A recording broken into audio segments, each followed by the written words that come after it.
Here we go. Ready? Here we go. Here we go. Set, hunt.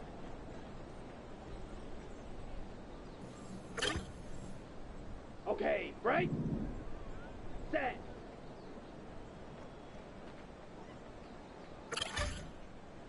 Here we go. Set. Set. Go.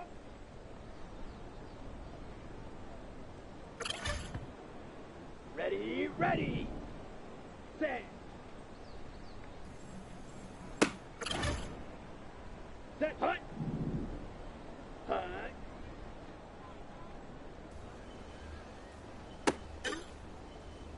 Let's go. Ready, go.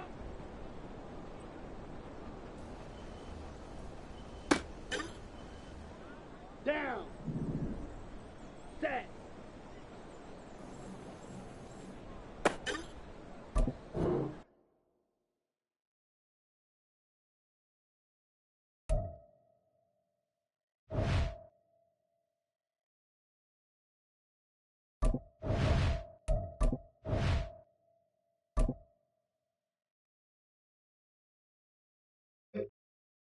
Come on, set.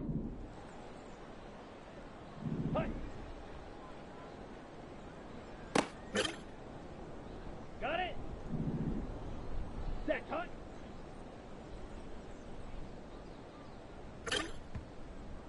Ready.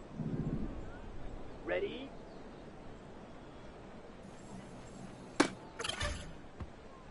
Set, ready. Hut, hut. Ready, set. Hut.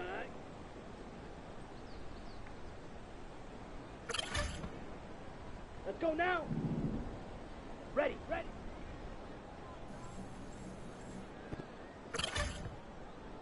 Set. Ready, ready. Here we go. Ready.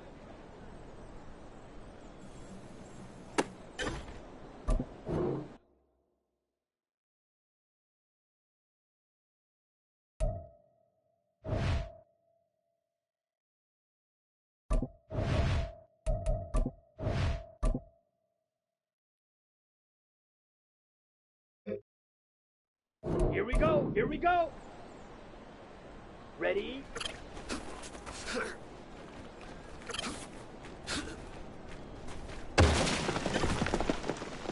Here we go, set. Hut, hut.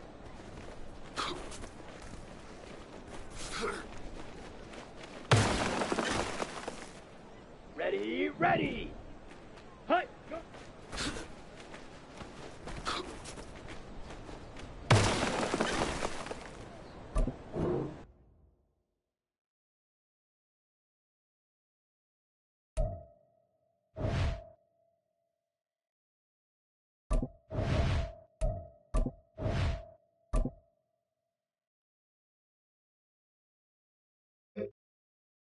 Set, hut. Set, go.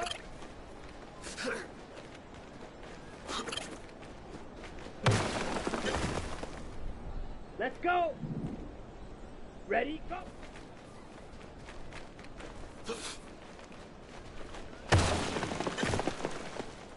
Down. Set, go.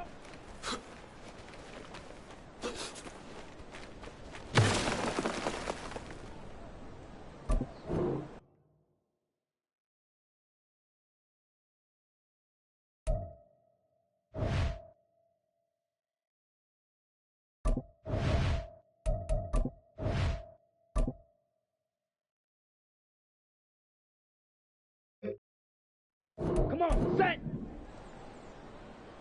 Hut, go.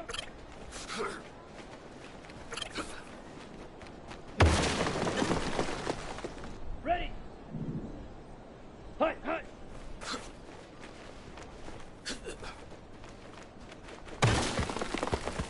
Ready. Set.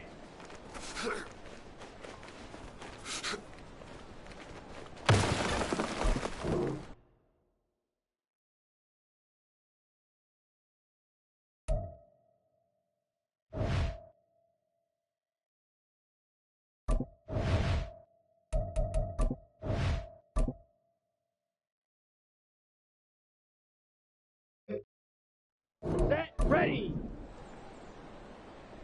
Set.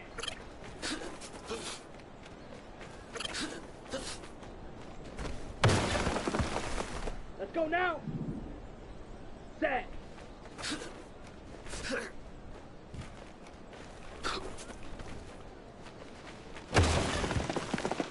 Set.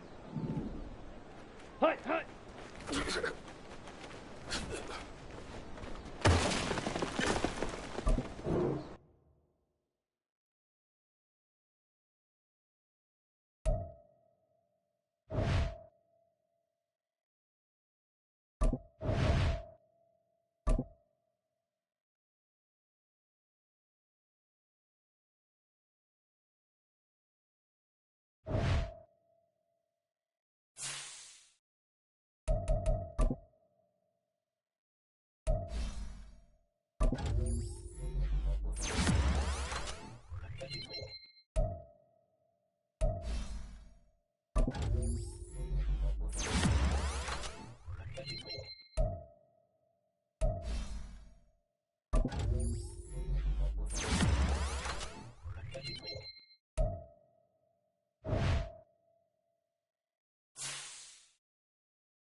One, ready? Wide 80.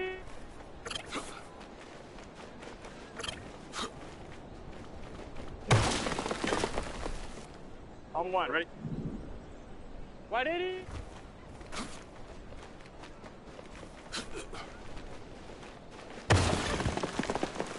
Let's get set. Stop.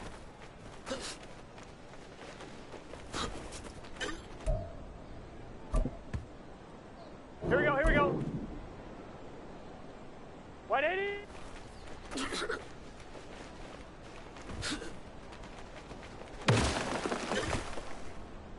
Here we go. Sahad.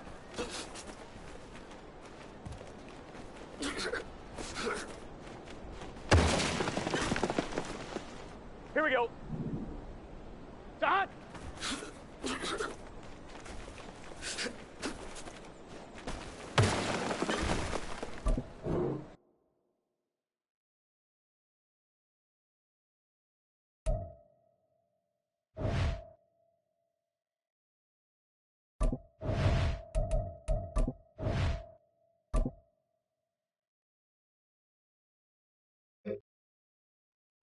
Gun. Sahad. Sahad.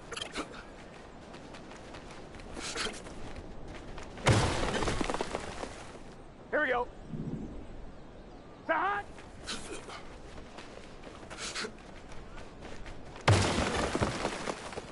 go, here we go. Stop!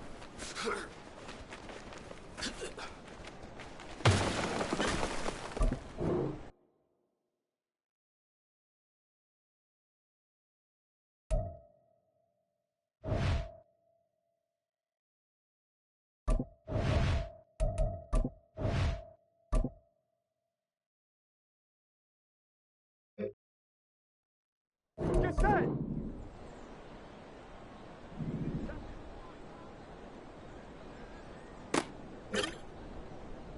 Here we go, here we go. Turbo.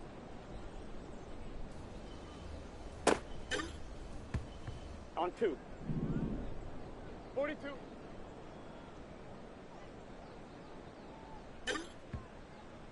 Here we go. Start.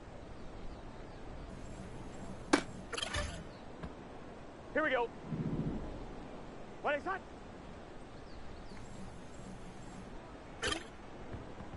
On 1, ready? Start.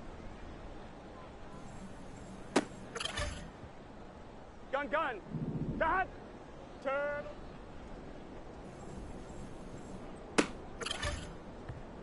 Here we go. Start.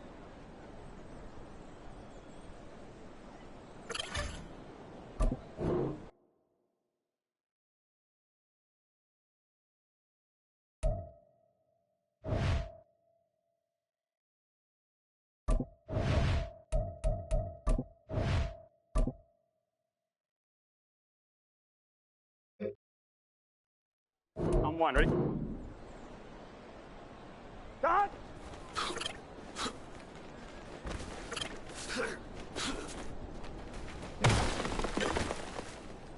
Here we go, here we go! Start!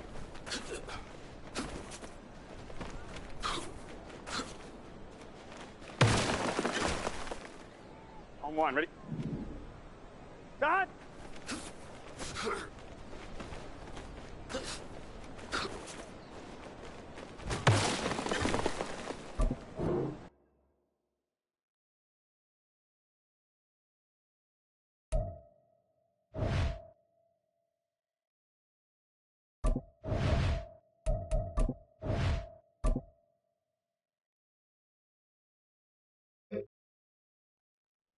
Let's get set! Start!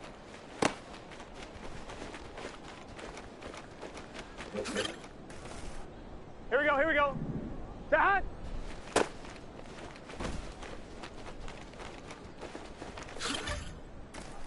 Here we go! Start!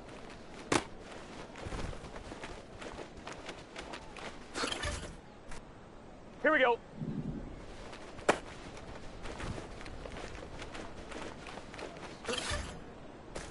Gun, gun! Start! Start!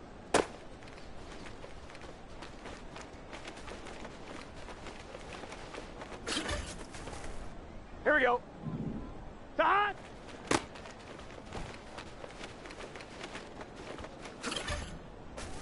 On 1, ready? Start!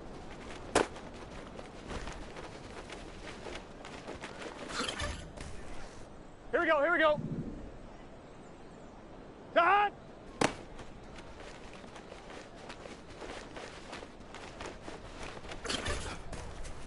On 1, ready? Start!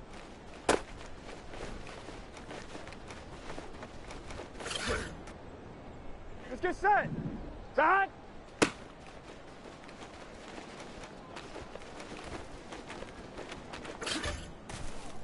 Here we go, here we go!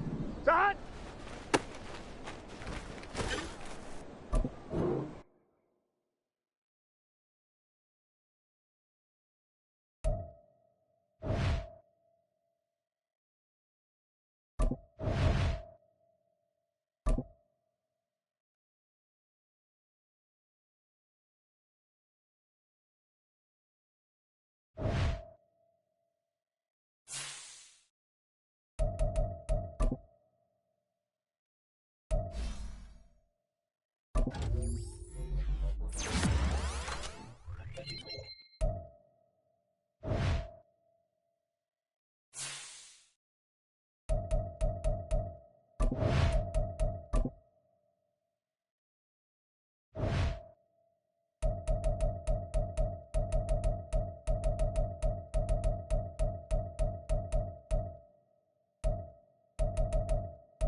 It's Madden NFL 24 on EA Sports, and all eyes are on Jamar Chase.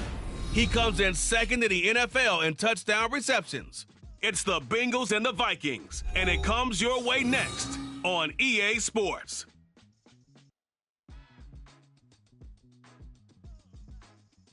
It's a brisk night in the Midwest, but we've got football at Paycor Stadium in the Queen City of Cincinnati, Ohio.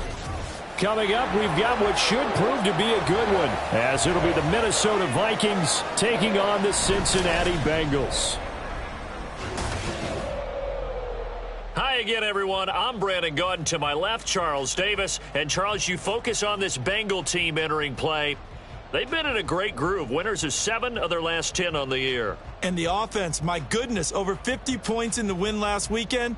When you do that, you're not going to lose very many games, maybe not any games. Meanwhile, for our visitors, the Vikings, they come in after a win last week, and it had been some time since we said that. That broke a 9-game skid. So I'm not sure if that was happiness or relief in their locker room after the last game. Let's see if they can put a second win together.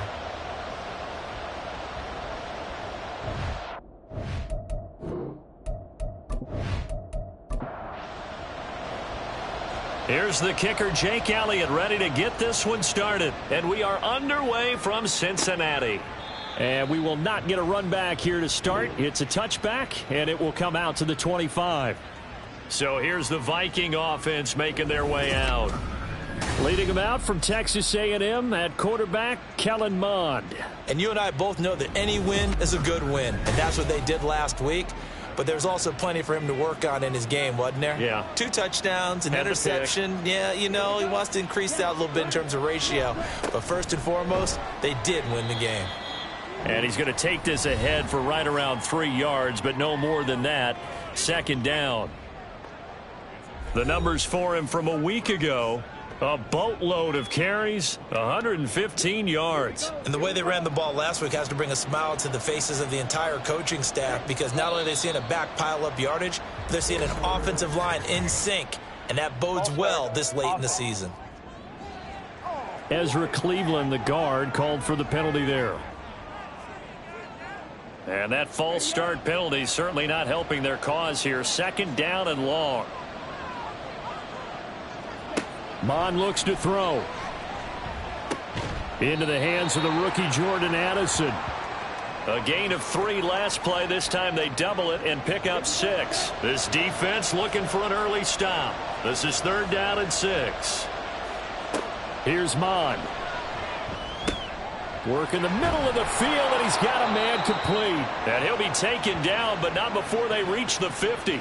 Great way to convert on 3rd down there. 21 yards the play.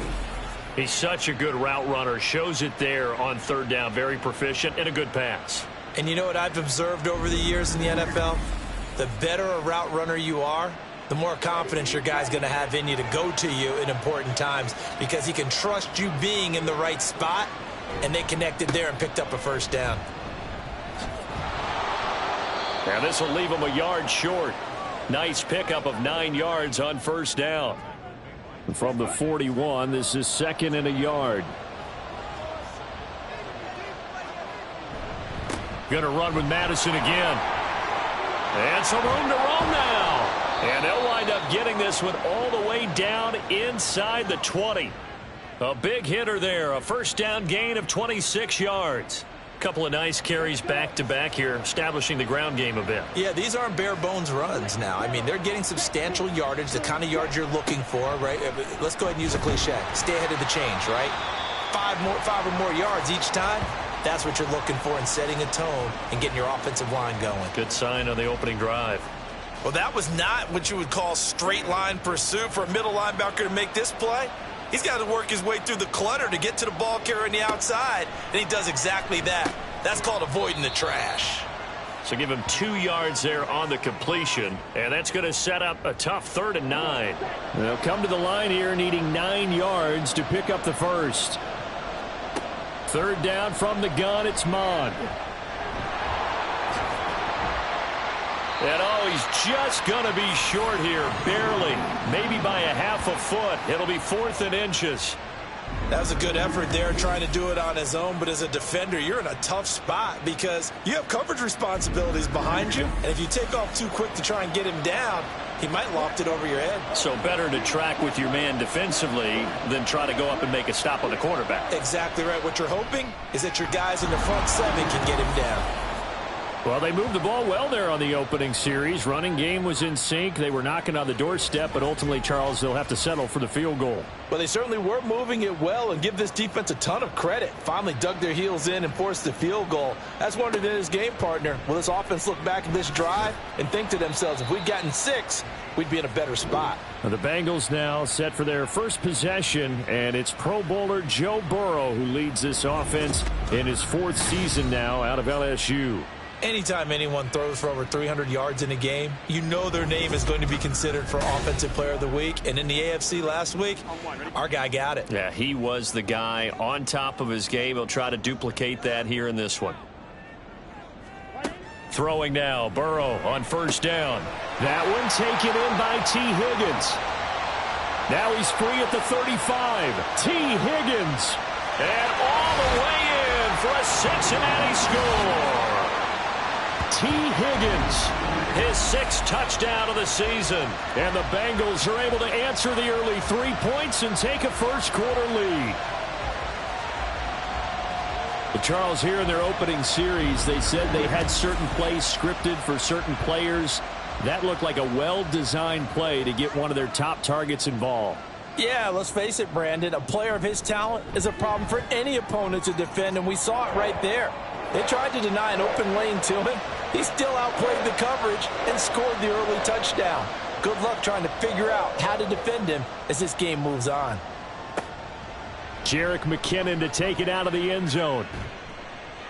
And ultimately cannot get this out to the 25-yard line as he's dropped at the 23. The Vikings taking the field here for their second drive of the game.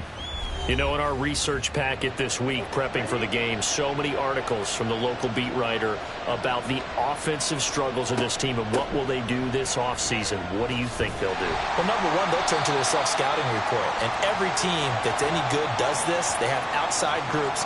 Check out their team, scout them, and tell you who can play, who can't play, and reasons why.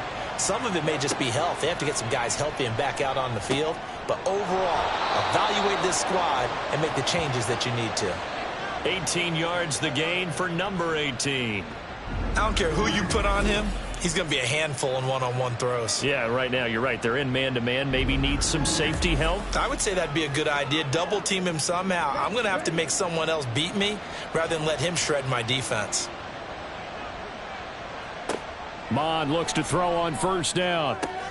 Oh, he tries to force it in, and it's intercepted. Picked by Logan Wilson. And the return this time will go out to the 42-yard line. That's now his 2nd interception in as many weeks from his linebacker position. And think about all the different techniques he has to employ in a passing situation. Is he spot dropping because it's zone? Is he picking up man-to-man? Is he having to run with a running back or a tight end? In any event, great eyes, head on a swivel, and excellent hands. Yeah, versatility and showing those hands.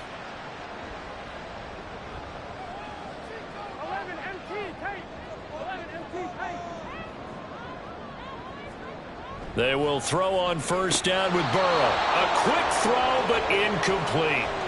T. Higgins was the intended target, and that'll bring up 2nd down. You look at this defense for the Vikings. They've been pretty much a mess against the pass, number 31 in the league. And I think you're going to see some changes in the offseason, whether it's through the draft, free agency, maybe even both. They definitely need some help in the secondary. They'll come up facing 3rd and 5. Now it's Burrow. Pass taken in by his big tight end. And he is going to have a Bengals first down as they're able to get the 3rd down conversion. Well, a lot of times when you get a manageable 3rd down situation like this, you have to think about your tight end, and he comes through for him, picking up the 1st down. And they go play action now. Burrow. Touchdown! T. Higgins. 2 catches, 2 touchdowns here so far. And they are able to add on to their advantage. Still first quarter, 2 receiving touchdowns for him. How are they going to slow him down? I think they're thinking about altering their game plan. Whatever they came in with, now maybe you switch a better cover guy to him. Or you make sure you have more people in his general area wherever he lines up to at least try and discourage them from throwing the ball to him. Elliott on for the extra point.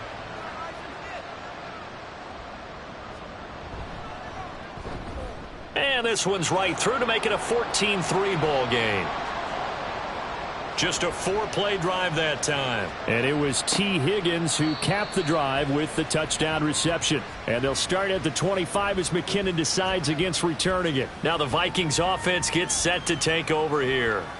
And we'll see if they can bounce back from that last drive. In particular, if they can bounce back at the quarterback position, Charles, after throwing their first interception of the ball game.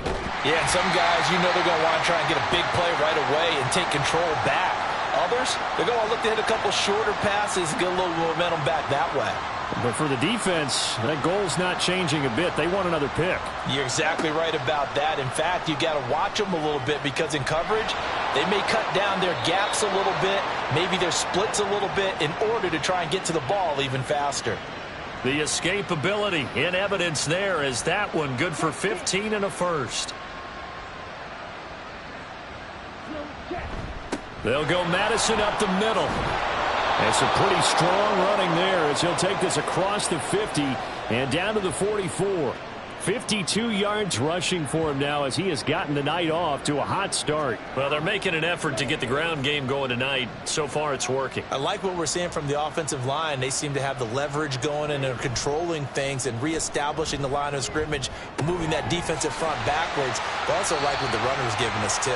It appears that he's been waiting all day long to get out here and take off. Only able to gain a couple there, and it'll be second down. Bond going to throw it. Throw to the right, hauled in by Addison. And he'll go out of bounds after taking it a little further down inside the 40. And a nickel look here for the Bengals as they try to defend this on third. They'll try to get it on the ground with Madison. And he's able to get it to the 31, and that's enough for the first. Give him the third down conversion, 5 yards on the play. He was solid last week, over 100 yards in their victory on the ground. They want to get that going again. Absolutely. What they also understand is that from week to week, it's not necessarily the same, but they want it to be, right? What they saw last week on the ground, they want to see in this game as well. Got it here at the 29 on 2nd and 8. Mon now off of play action. Open man, he's got Jefferson across the formation. And he takes it down to the 10-yard line. That puts him in excellent position, 1st and goal after a gain of 19. And this has been a nice answer to the touchdown drive against them a few minutes ago because they've come out and reestablished the tempo. A nice throw there, and they're putting together a very strong drive as a response. 1st and goal, and they got to be thinking a chance to get right back into this football game. Now Mon to Jefferson on the slant. And he gets halfway home from the 10 to the 5 on a pickup of 5. And the ball smack dab on the 5-yard line. Here's 2nd and goal. They'll set up a throw. And they're going to get him. They bring him down to the sack back at the 16-yard line. Sam Hubbard in there to get him, and on the season now, that is 9 sacks for him. Well, last game he had 2 sacks. Got another one here picked up right where he left off. Brandon, he spent the entire offseason working on new moves, new techniques, trying to add to his arsenal of pass rush moves. Certainly paying dividends in what we've seen so far. They've been denied touchdowns in the red zone twice already. Here comes 3rd and goal. Now a handoff to Chandler. And they get to him quickly here as he stopped right around the 13. And 3 yards on the carry there as his defense holds strong and takes it to 4th and goal. So on 4th down, on comes the Viking kicker, Daniel Carlson. From the left hash, a chip shot here. The kick by Carlson is good. And a second field goal here cuts their deficit to 14-6 now. He might be being set up here for a busy ball game. Already 2 kicks here in the first quarter, and he's knocked both through the posts. And for now, you know they'll be happy getting those 3 points, but what they really want is to find a way for him to kick extra points instead of field goals. T. Higgins out on offense with the rest of his teammates for this next drive. Creeping up on 1,000, could get there on this drive, so a challenge for him to do that, but also defensively maybe a challenge for them to not allow that. And that means probably kicking even more coverages to his side. And what that really means is wherever he lines up, you will have a cornerback over in his area. Now, instead of blitzing your linebacker, drop him into coverage. Instead of the safety dropping into regular coverage, that safety moves into that area to try and discourage the quarterback from going to him. That means everyone else, win your routes. You got an opportunity to catch passes now, too. Yeah, a little bit of a cat and mouse game. So after the second down incompletion, they'll come up now against a 3rd and 6. From the shotgun, it's Burrow. That is caught, and he is going to have a Bengals first down as they're able to get the 3rd down conversion.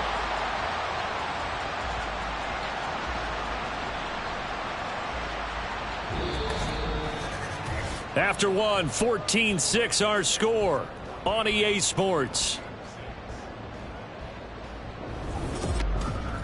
Ready for the second quarter from Cincinnati. It's the Bengals with the football here, as they've got it with a 1st and 10. Burrow going to give this to Mixon. He'll get a nice chunk there on the first down run, and it's 2nd and 4. Well, I think after that run, the defense is getting back in the huddle and looking at each other and maybe starting to question their confidence a bit. They gave up a significant run, 6 yards, and now you're saying to yourself, how do we stop them, and do I have enough confidence to make a play? And he'll get it down to the 47 here. 7 yards there and a first down.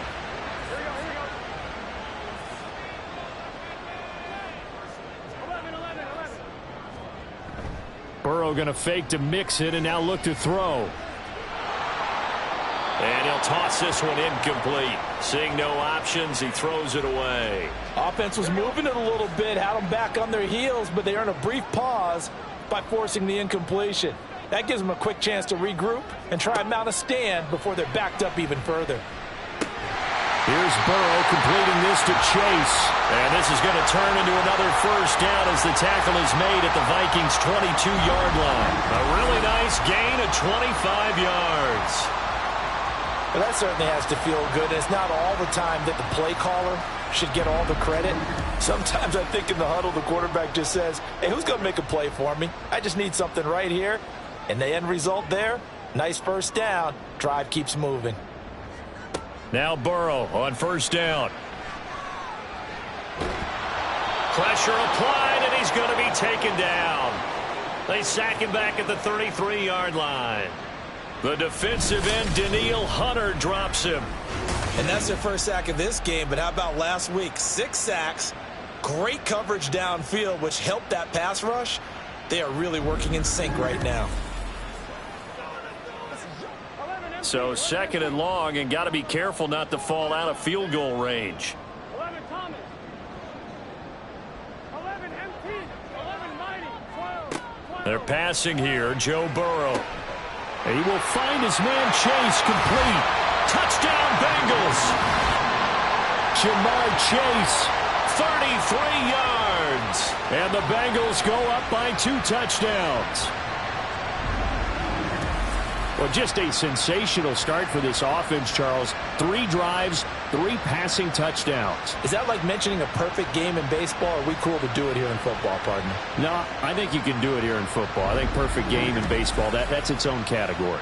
Yeah, I think you're right about that. Could not imagine a worse start for that secondary, or let's face it, a better one for this offense. No chance they stop passing now the way that it's going. I think they're going to continue to press the ball downfield and hopefully reap the same results. Elliott good on the extra point, and the lead is up to 15 now. Out of the end zone comes McKinnon.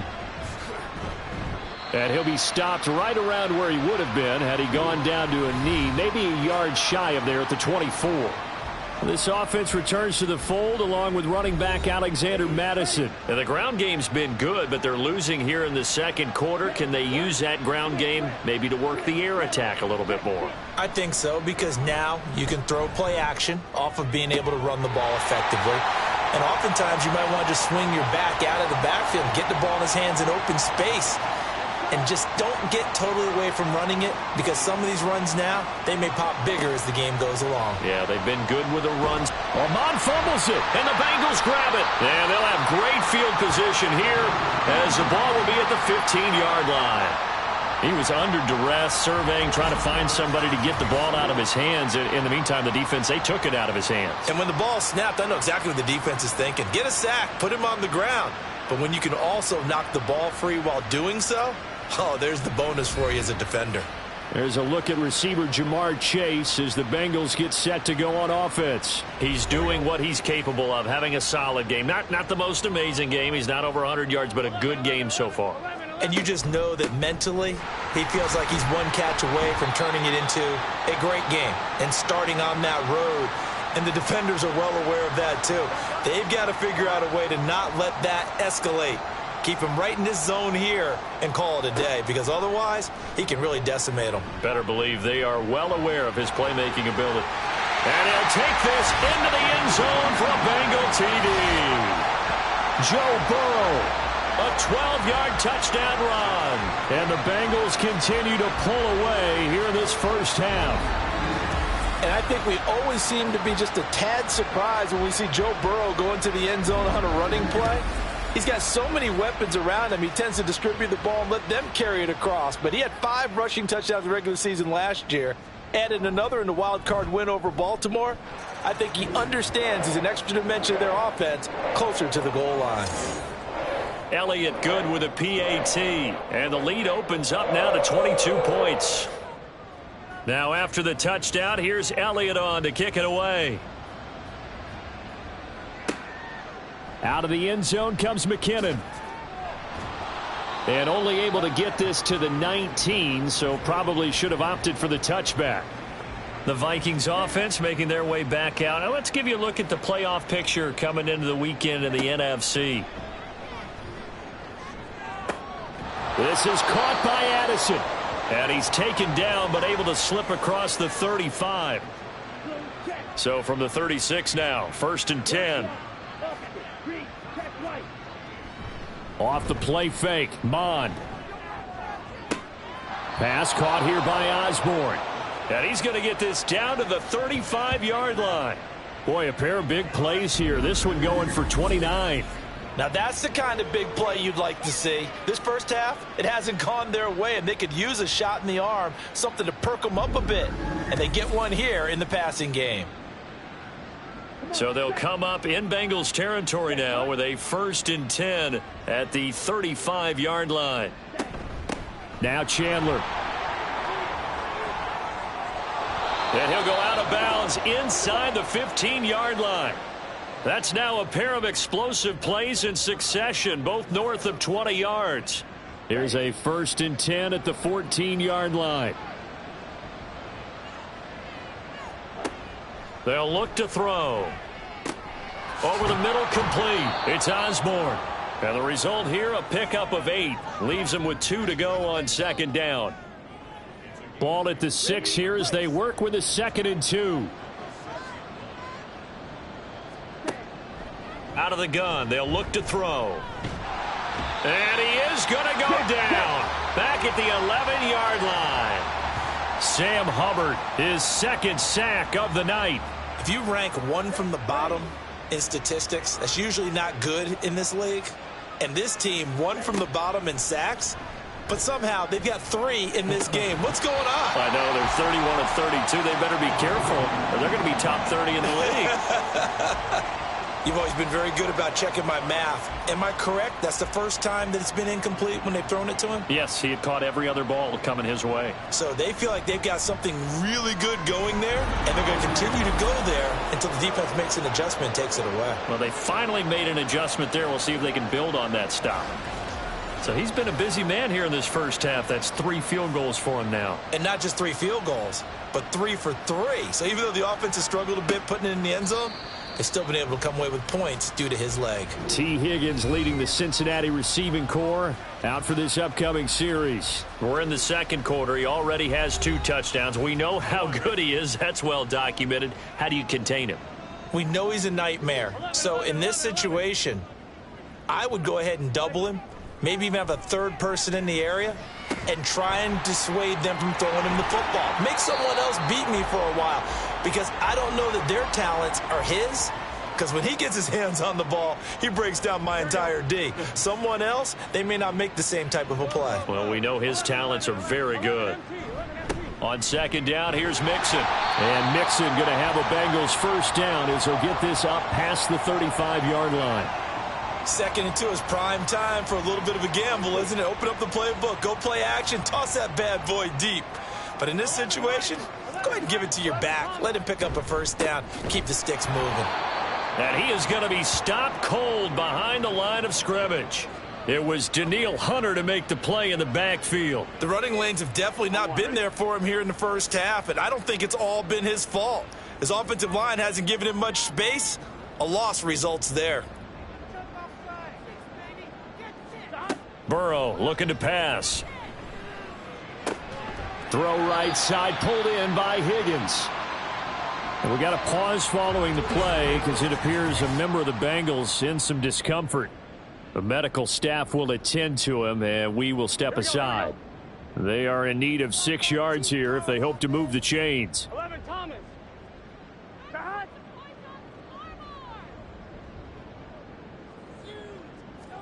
On third down, Burrow.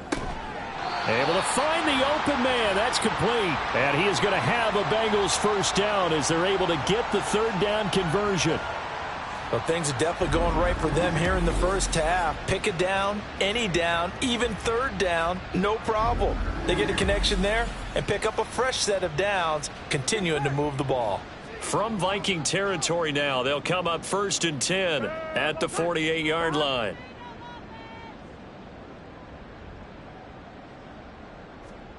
Here's Burrow setting up to throw it. And he takes a shot on the release as this will be incomplete. And not a common sight, at least on this drive. A momentary setback, though, for this passing game that has been moving well this series. Good thing for them, though. Still 2 more downs to connect and try and pick up another first down. And this is going to turn into another first down as the tackle is made at the Vikings' 25-yard line. 23 yards the pickup there.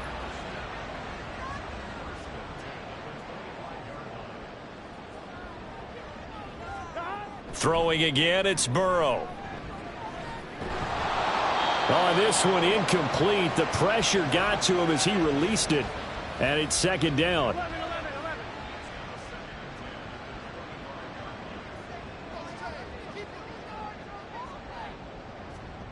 Burrow will throw. Oh, he'll want that one back. Incomplete. He doesn't drop too many in that department. Third down. Now, right where this set of downs started, they need a full 10 here to pick up the first down and move the chains. Now yet another incompletion here as they fail to connect on third. Has to be a little bit of frustration there. Back-to-back incompletions. Receivers blanketed on both attempts, this time on third down.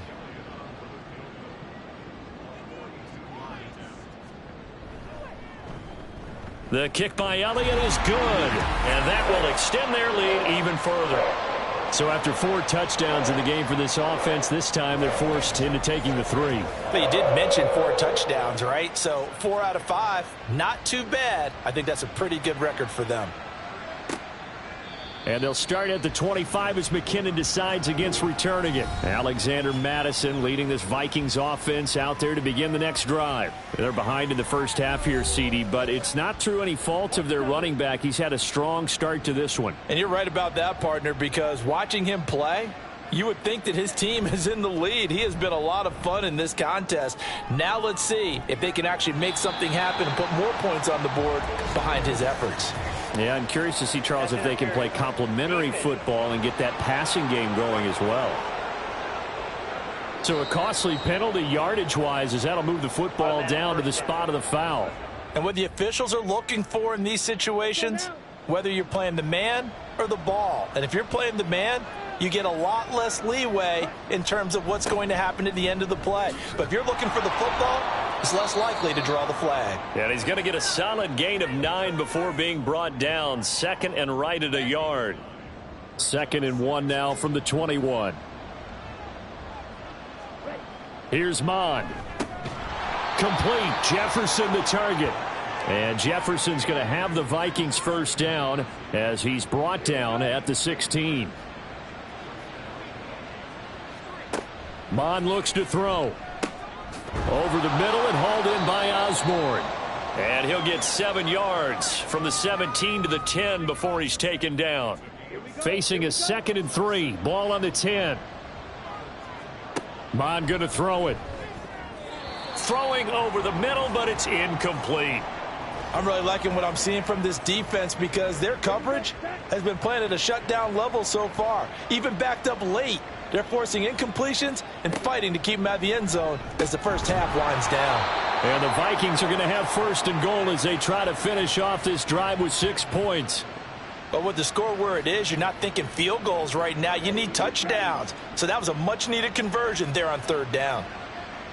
They'll set up to run the quarterback draw. And this is going to result in losing yardage. They're driven back to the 8-yard line. It's a loss of 5 there, bringing up 2nd. And they have just not been able to block him at all throughout this game. Seems like every other play, he's doing something in the backfield. Already got 2 sacks. And now here's a tackle behind the line. Nothing on 1st down, so the ball remains at the 8-yard line. 2nd and goal. They'll drop to throw. And this is going to be intercepted. Picked up by Jordan Battle. And the Bengals are going to get the football here as the ball will come out to the 20. A turnover is obviously, Charles, always costly. But, man, when you throw those interceptions in the end zone like that, it really stings. He tried to fit that one into his tight end, and I often use the expression NFL open, which means a tighter window. Down near the goal line, you really want him to be open. In this case, it cost him. The Cincy offense about ready to go here on their next drive. And they're not going to play this conservative, I don't think. They had the field goal last time, and they're up, but they're looking to put a drive in the end zone. Oh, I agree with you totally.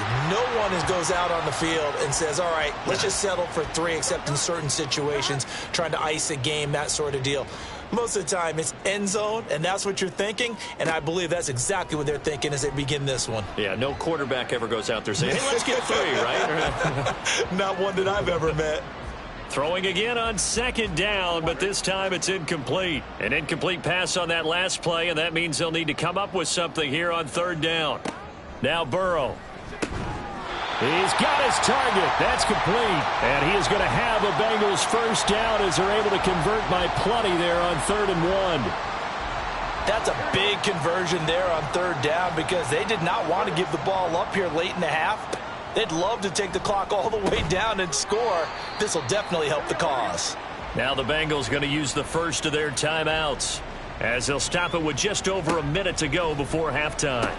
Burrow's throw taken in here by Chase. That was a nicely run slant route, and what the receiver's trying to do is make the defender think he's going upfield for a deeper route and then breaks it off, usually after about 3 to 4 steps, and cuts towards the middle of the field. And now what he's trying to do is use his body to keep the defender away from the football. Going on 3rd down there, but he cannot connect. That might be the 3rd down stop that they needed because they've had a lot of trouble slowing down this offense in the first half. This might be their opportunity to get off the field. They only punted twice in the win last week as he gets this one away. 37 yards on the punt with no return. And the Vikings will be backed up deep to begin their drive as they take over 1st and 10. A little under 30 seconds to go. We'll see how they play it here on 1st and 10. Trying to shake off the interception from the last drive. He'll look to throw. This one brought in by Jefferson. And he's dropped just shy of the 25 at the 24.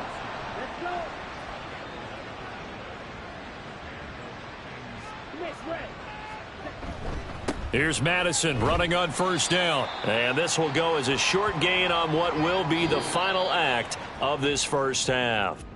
So we've reached halftime here in the Queen City. Well, we're in the latter stages of this season. Everybody's getting antsy, so antsy that we're going to skip the halftime and get ready for the third quarter. Welcome back. Halftime over. We are ready for quarter number 3. Alongside Charles Davis, I'm Brandon Gordon. And he'll get it up across the 20 to the 21-yard line. The Bengal offense now with a football first here to begin quarter number 3. Here we go. 12. They defer to Brown to start the drive. And they'll get to him quickly here as he'll get a yard, just a yard to the 22. The way things have gone in this one, the running game's been something of an afterthought, and that's not been too bad for them, has it? Yeah, the offensive returns have been good, but I guess we figured he in the ground game would be a bit more involved. Now it's Burrow. Toward the center of the field, but it's incomplete. Tight end has become a bigger and bigger part of the passing game in the NFL, but if you drop the football, that position can get swapped out with a wide receiver in that spot, a running back in that spot. There are other ways they can go if you're not going to catch the ball. And that's not just his first drop, his second drop of the game. And Burrow going to be hit and taken down. They got him. DJ Waddle in there to drop him for a 6-yard loss, and that will lead to 4th down. The Bengals bring out their punter now as the drive goes backwards, so he's on to punt it away. And a fair catch called for and made just inside the 35-yard line. So a change of possession here on the punt. And the Vikings will take over here 1st and 10. Switch, yellow. Check pink, blue check, black block, opposite. Now Mond. Justin Jefferson bringing in the slant. And they'll get this well past midfield before being stopped just before the 35. Good yardage after the catch. Is that play good for 30 and a first? Already over 1,000 yards receiving this season. That catch is just going to add to his total. Certainly not resting on his laurels. He's trying to continue to gain as many yards as possible and continue this big season. So how about that for a chain mover? They're all the way down inside the 40 now for 1st and 10. Quickly to Addison here. 2 yards on the pickup there, and that will bring up 2nd down. They like going to him in the slot. He catches another one. I think this comes under the heading of until they stop him, why not go back to him? He has something going really well. Great working relationship with the guy throwing the ball. The Bengal pressure gets him that time. Down he goes. Andrew Billings never giving up. He works his way to the QB for a loss of 12. You can just see it in their body language. They're starting to see victory on the horizon now, and if it comes to fruition, they got to give a game ball to the front 7. Defensive line has taken charge and controlled this game. Face a challenge of stopping this opposing offense, and they've done so with ease.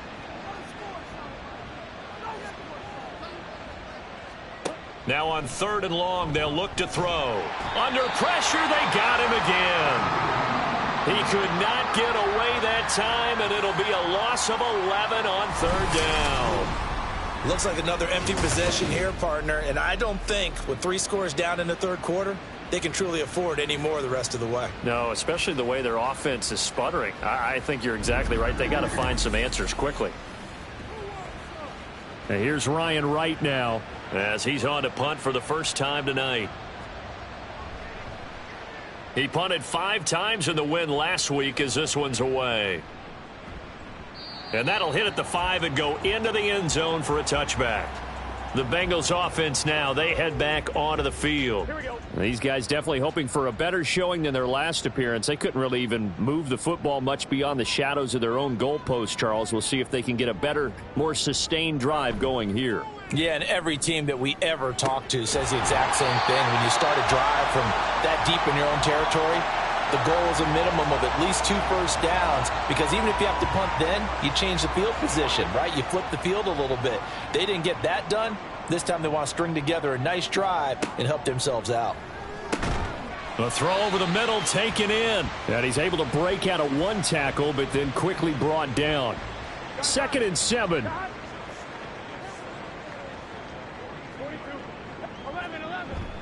Burrow going to fake to mix it and now look to throw. And that's going to be caught. T. Higgins.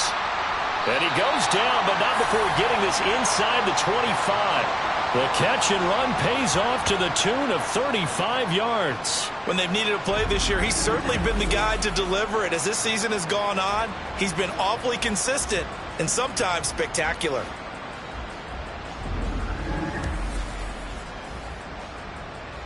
So the big play gets him all the way down to the outskirts of the red zone here for 1st and 10. From the gun, a give to Brown. What a great effort there. He's going to get this inside the 15, and they'll spot it at the 13-yard line. Nice run. This game not quite as good as the last, but still over 40 yards between the two. So 1st and 10, and if they score on this drive, might have to start digging in our second-half blowout material. Throwing the out route, finding Boyd for the completion. So the completion good for 6 yards, and that'll make it 2nd down. 11 MT, 11 Thomas. Inside handoff to Mixon, and he'll be stopped just outside the 5 at the 6. It'll only be a gain of a yard, and it sets up a 3rd down and 4 now. In search of 4 yards here to pick up the 1st down. They're passing here. Joe Burrow. Dancing to his left. And he's going to be a yard short. A 2-yard pickup leads to 4th and 1. And, partner, I would guess that in his headset he was hearing from his coach, it's 3rd down, don't take a sack. And in this case, he's able to avoid the pressure and get out of there. He doesn't get the 1st down, but he does turn a possible loss into positive yardage. Now on comes the Bengal kicker, Jake Elliott, here on 4th down. From the left hash, should be a fairly easy one here. The kick by Elliott is good, and that will extend their lead even further. So this one, Charles, it's only the 3rd quarter, but they appear to be well on their way to victory. I would say so, because a 1-score lead you don't even count, but a 2-score lead you know it can evaporate in an instant. 3 scores, feeling good, but you know it's not over yet. But now they've got a 4-score cushion. I think you can feel pretty confident in the fact this is going to go your way. Now the Vikings now heading onto the field. Well, we haven't exactly been treated to a nail-biter in this one, CD, and if they cannot score here, this one's pretty much all but over. Are you saying that you feel like people are starting to think about getting out of here, maybe beating the traffic in order to get home or to their final destination? Yeah, I don't think there's a whole lot of reason to hang around, especially if they can't score here. Yeah, you're right about that, because it has been pretty clear who the better team has been in this one. And in a league that we talk about every game being a 1-score game as we go into it, watching this blowout, let's just say it's been unusual. And he'll get it up to the 33-yard line. 2 yards on the pickup, and that's all they needed to move the sticks.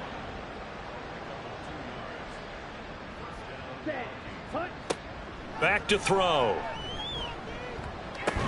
He'll get this underneath to Madison, and he'll be brought down right around the 37. They'll give him 4 yards there, and that's going to bring up 2nd down. Now back to throw. Completes this to Addison out left. And he's dropped right at the 40. Gain of 3. Here's 3rd and 3.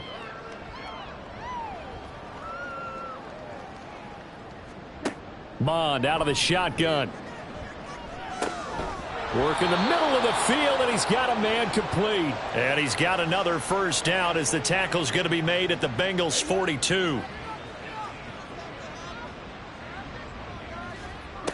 Again, he'll drop to throw. And he's got this to Jefferson. And they move this all the way down to the 9. The chain gang hustling to catch up. Here's 1st and goal from just inside the 10. Now a give to Madison, and he is met in his tracks behind the line of scrimmage.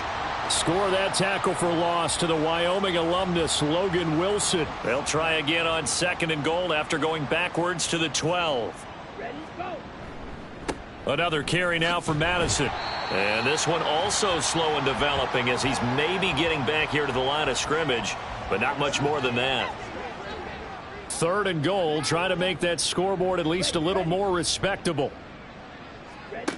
From the gun, here's Mon. And he's going to be taken down, sacked back around the 18-yard line. A tough time to take the sack. Now it's 4th and goal, and that's a loss of 6.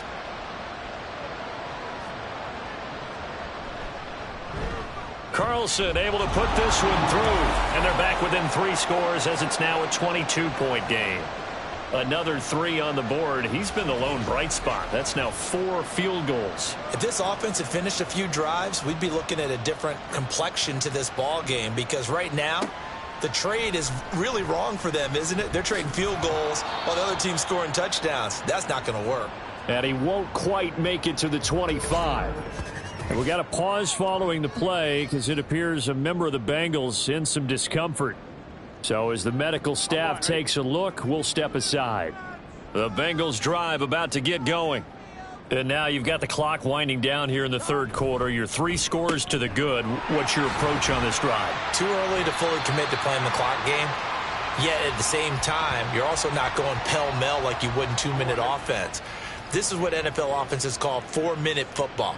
Take the clock out of the game a little bit, wind it down, but at the same time, keep advancing the ball down the field. And only able to get 2 here. Stopped at the 30. 3rd and 4.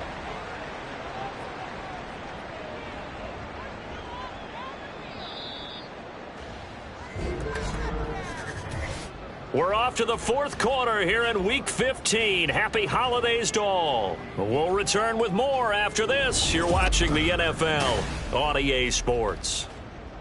Back now in Cincinnati. Now the Bengals on 3rd down. They're at 50%, 4 for 8. This is 3rd and 4. Burrow will throw.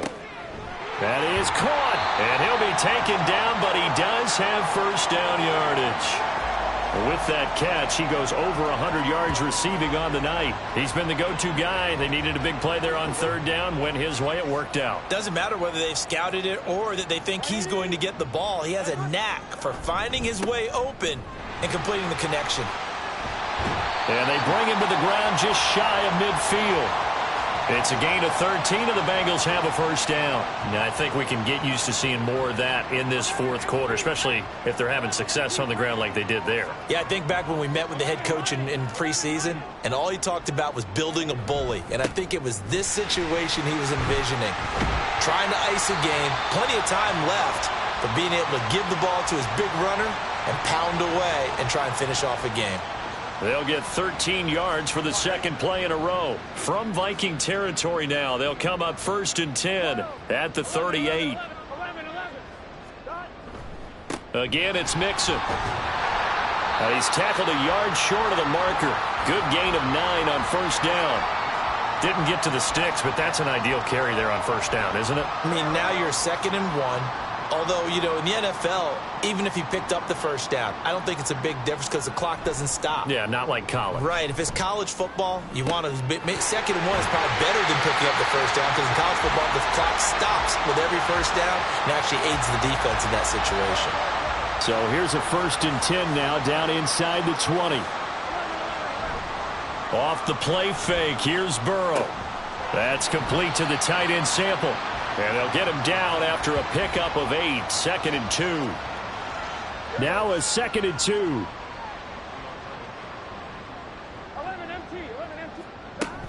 This is Brown going up the middle. And he'll fight his way down inside the 10 to the 9-yard line. It'll be a gain of 2 on the play, but they'll remain a few inches short here with 3rd down looming.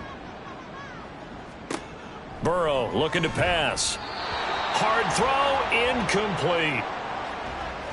Well, 4th quarter with a 3-score lead here, Charles, but they're still going back to the air and looking for more points. Well, with this game well in hand, it's an opportunity for the guys to come off the bench and get a chance to play.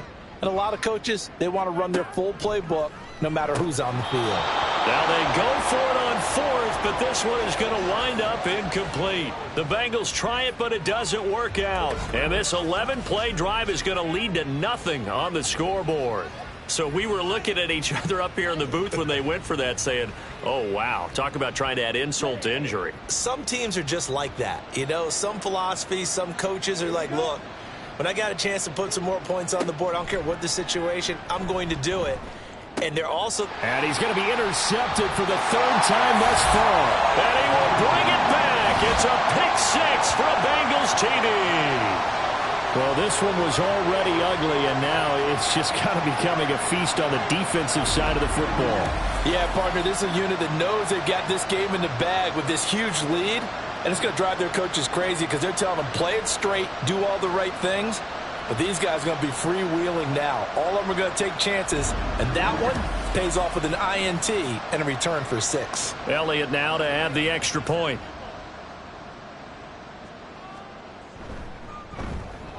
And he's been a busy man, 5 for 5 now as he knocks another one through to extend the lead. A heck of a play there defensively, getting the interception, navigating his way into the end zone for the touchdown. So they throw the pick six. They'll get another shot at it now as this one's in the air.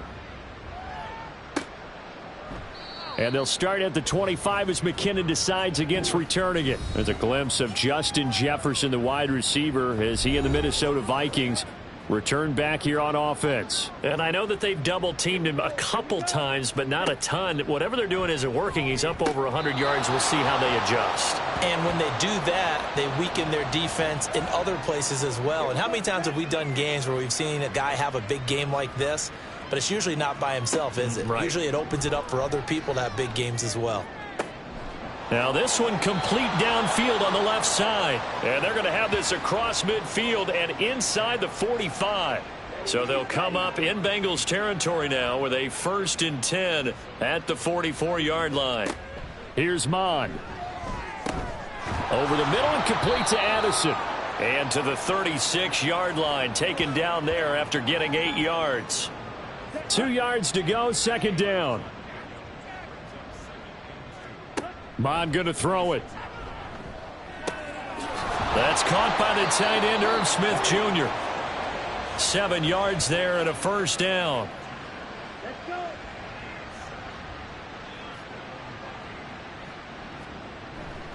On the handoff, it's Madison. And he is going to be stopped cold behind the line of scrimmage.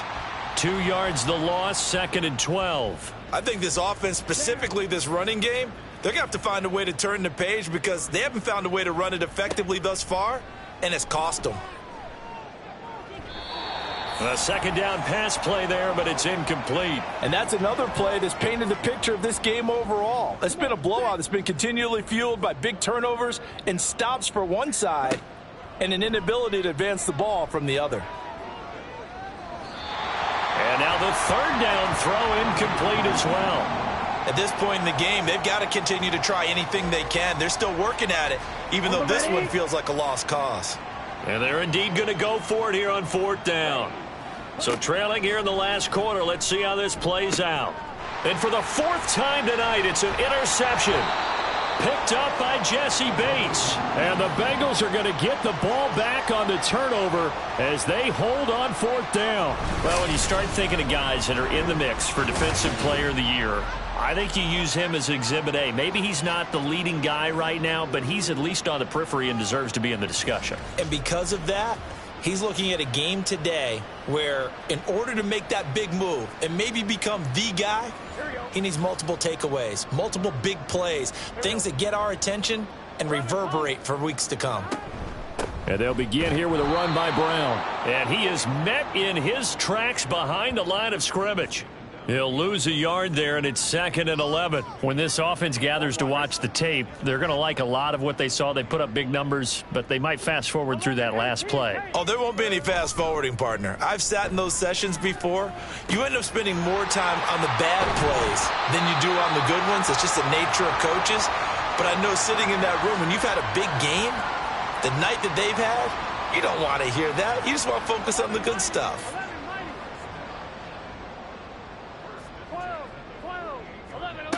On 1st and 10, here's Brown. And he finds a little bit of room, enough for 4 yards. It'll be 2nd down. 2nd and 6. They keep it on the ground. This time it's Mixon. And the big boys up front, they're going to stop him right at the line. No gain on the play there, so they're left with a 3rd down and 6. Now Burrow.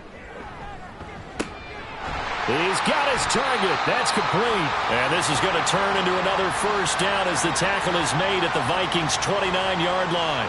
The Bengals passing game finding a rhythm. They've got another first. Still throwing the football here, even with the big lead. Yeah, I know you and I came up in a different era, and we think about sportsmanship and all that.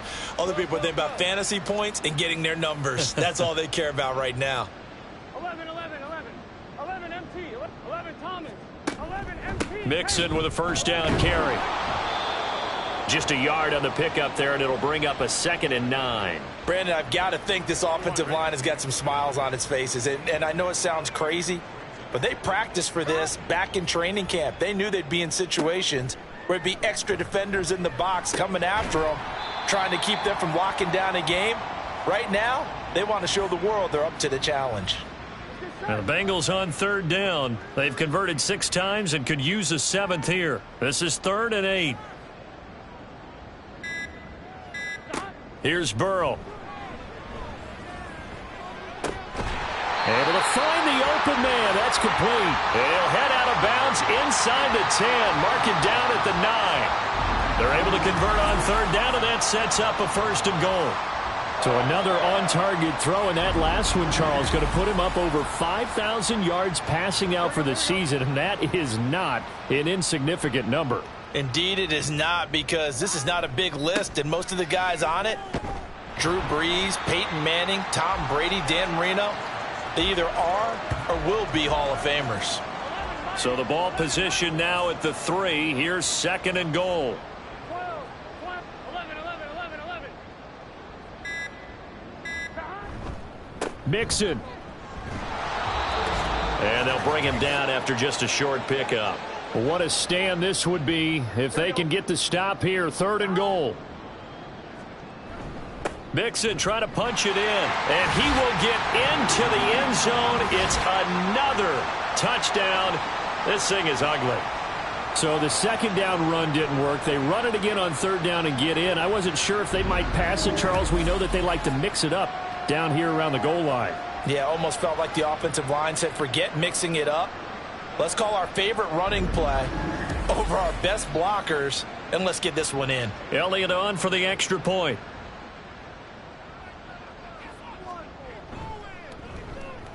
Now this one was over a while ago as they just add on to their big lead.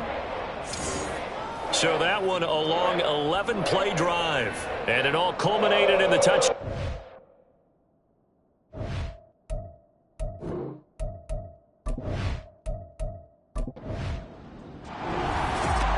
Well, partner, under the lights in primetime, this offense, they gave the nation quite a...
Here we go, side. Right.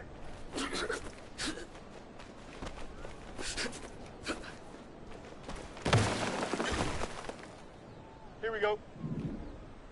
Right.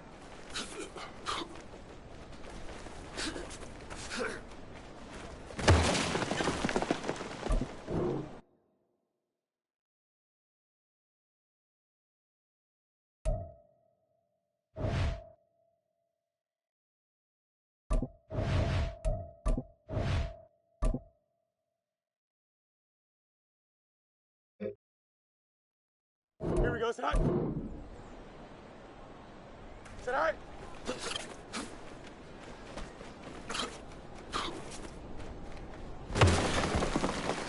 Here we go, sit high.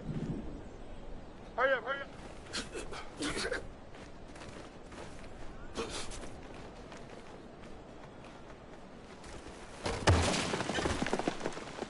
Here we go.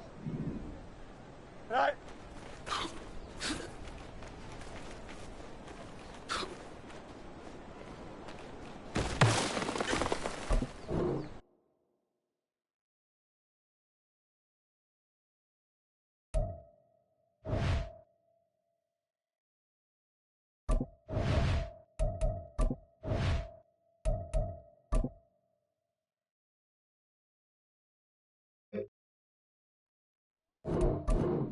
Go.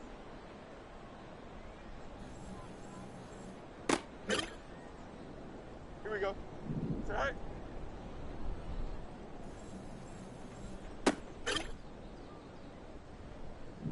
Sit high.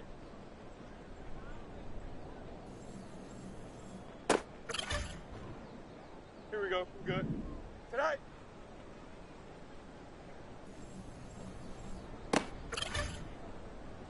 Don't jump. Ready?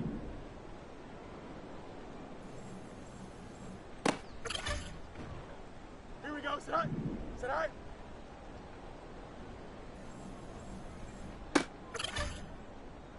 Here we go. Sit high.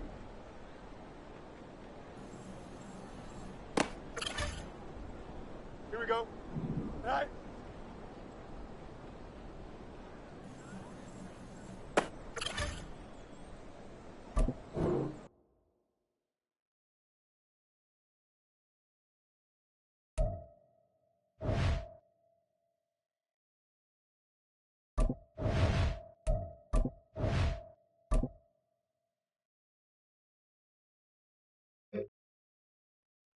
Here we go.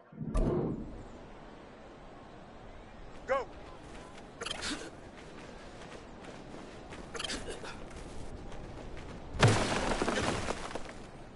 Here we go, sit high. Sit high.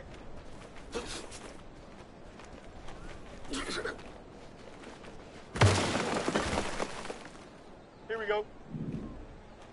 Sit high.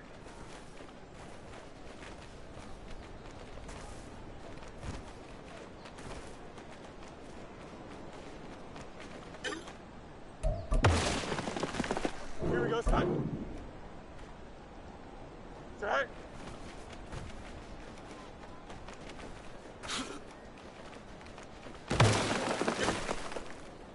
Here we go, sit high. Do it.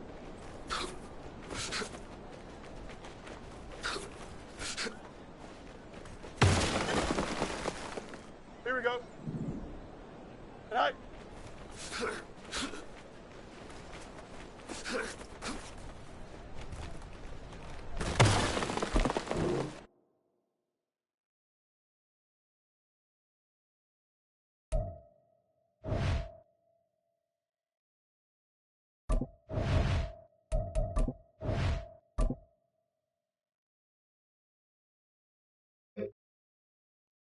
Here we go.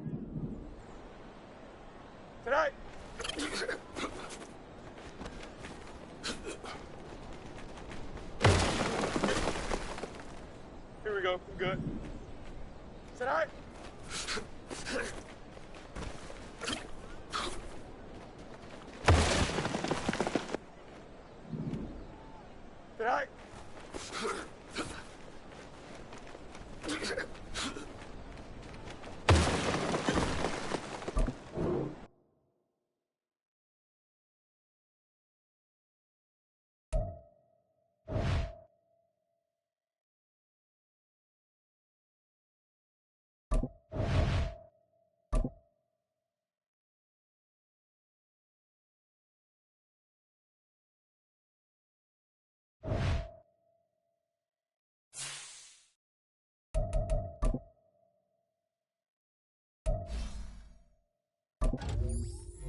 Dad!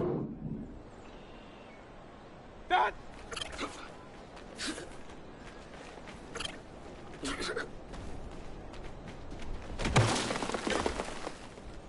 Dad! What's that?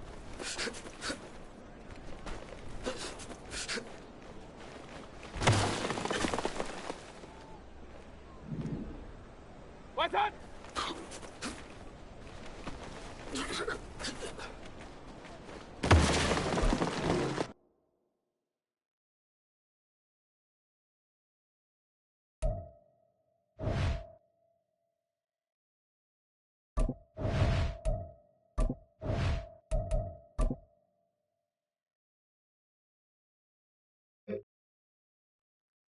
Sick. What's that?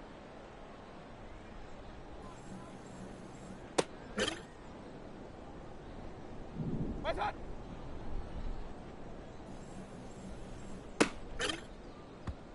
Good. What's that?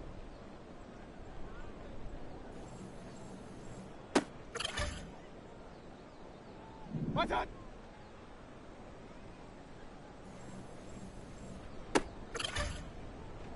Good. Done.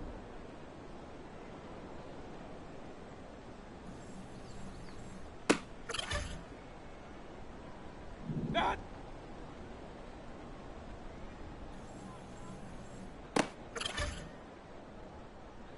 What's that?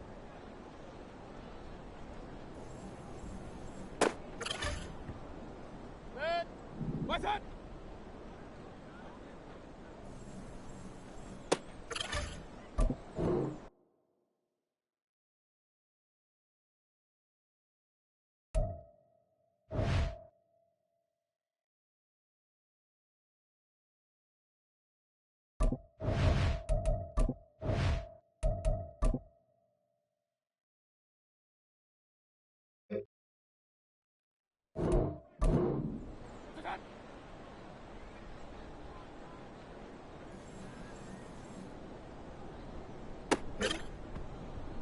Dad! What's that?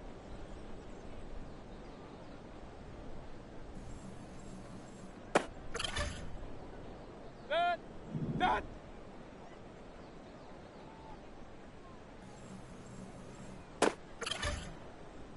Dad! What's that?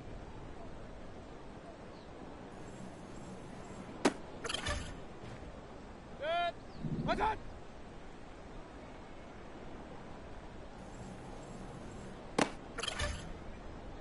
Dad! What's that?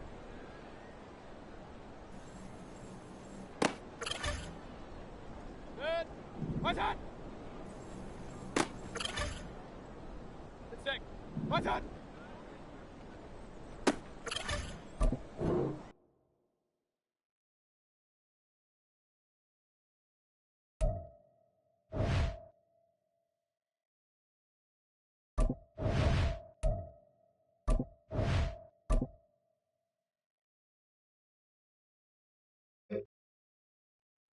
Dad!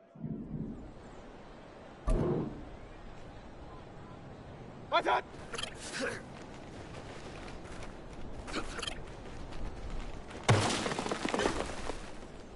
Dad! Dad!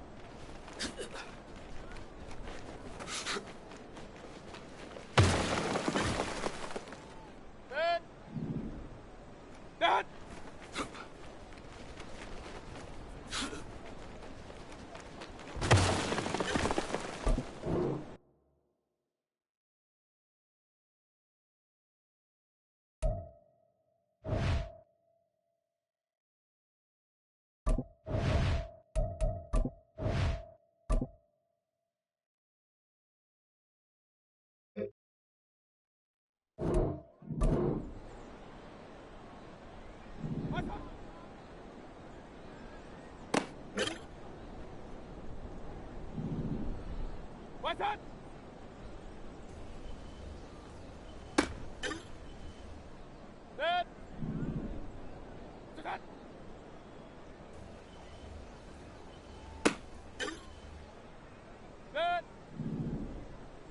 that?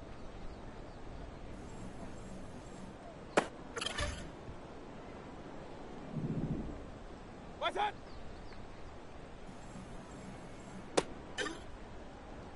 That. What's that?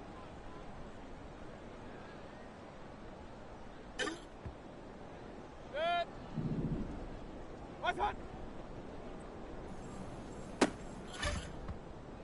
That. That.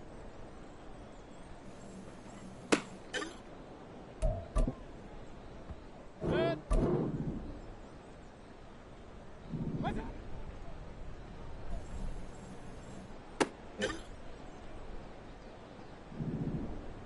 That.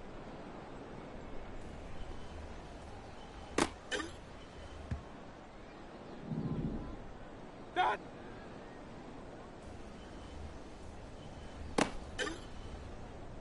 It's sick. What's that?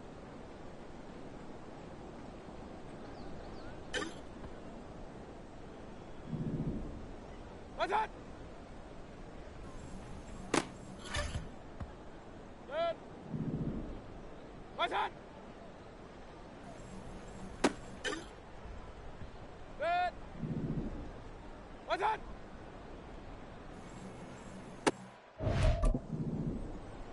That. What's that? That. What's that?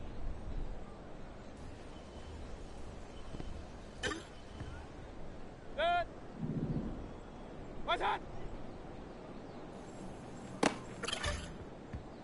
That. What's that?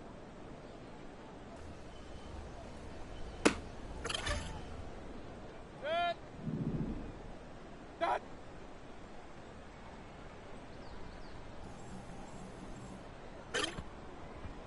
That. That.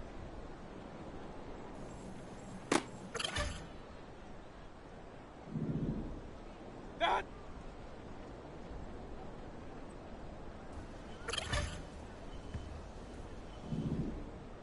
What's that?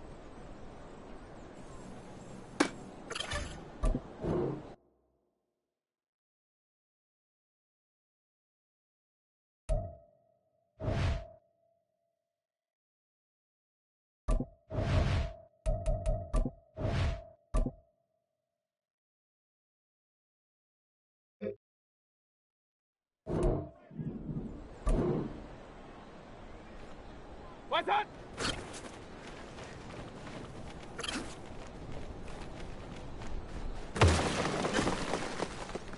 That. What's that?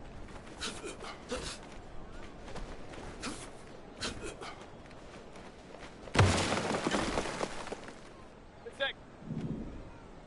What's that?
It's Week 15 of the National Football League.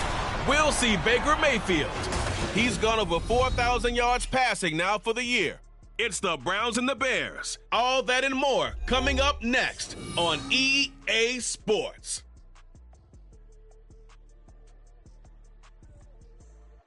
The dog pound will be barking as EA Sports is pleased to join you from the always raucous Cleveland Browns Stadium in downtown Cleveland, Ohio. Today on to Week 15 in the NFL, and we've got a good matchup in store as it'll be the Chicago Bears taking on the Cleveland Browns. Hi again, everyone. With Charles Davis, I'm Brandon Gaudin. And, Charles, we look at this Browns ball club. They were winners last time out, so they'll be looking, Charles, to make it 2 in a row. And what I enjoyed when I watched their game tape and their victory last week is they put it together in every phase. Good offense, good defense, and some key plays on special teams. Let's see if they can get that second win in a row. Meanwhile, for our visitors, the Bears, they come off a disappointment last time out that put an end to their modest 3-game win streak.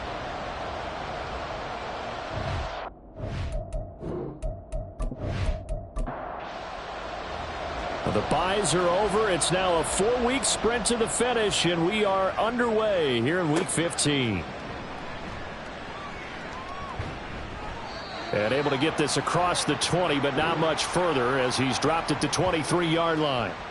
So here come the Bears to take over on offense behind their third-year quarterback, former Ohio State Buckeye Charles Justin Fields. And there was a positive in last week's loss. No interceptions thrown by him. But he only threw 1 touchdown pass, and you know he wants that to improve. He might even consider that as part of the reason that they couldn't take the win last time out. I believe we'll see a more aggressive version of him this week whenever they're nearing the end zone. And he'll maneuver his way forward for about 4. 2nd and 6. Ball on the 27. Here's 2nd and 6. Now it's Fields. And this is taken in by Darnell Mooney. And they'll get it up just short of the 45 at the 44. 16 yards is the pickup there and a first down for Chicago.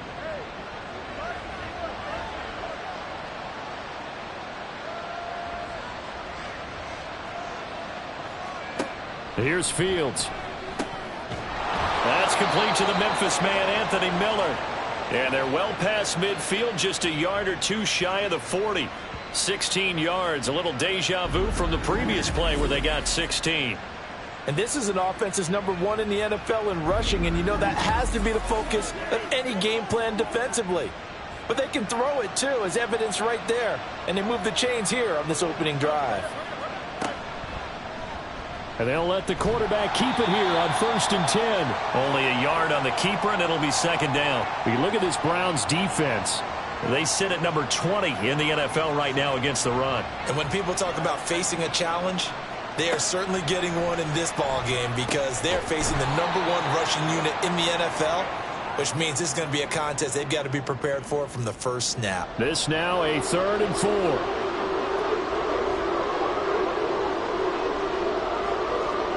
To throw is Fields. Oh, he had him. He was open, but he couldn't get it to him. It's incomplete. Well, the other day they told us when we've got 3rd and 5 or less, we have to be able to convert. And I guess every team would say that, Charles, but an opportunity missed there. What they were trying to tell us is they believe it's a matchup game at that point, and they liked some matchups that they had, thought they could exploit them, unable to do so on that play.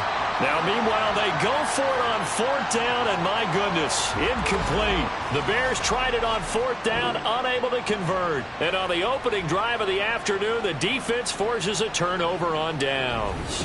Here's the Cleveland offense, and here's Baker Mayfield, former Heisman Trophy winner, ready to go at quarterback. And he's a guy who plays with a lot of emotion. He's learned how to channel it really positively because when he throws the football downfield and makes a big play, he'll be the first guy downfield to celebrate with you. But also, when his team needs that confidence, when they need that jolt, they turn to him, and he's ready to provide it. Takes it to about the 37. Here's a 2nd down and 7 from the 37. They go play action. Mayfield. This short pass into the hands of Njoku. And he's dropped right at the 40. Gain of 3. Here is 3rd down and 4.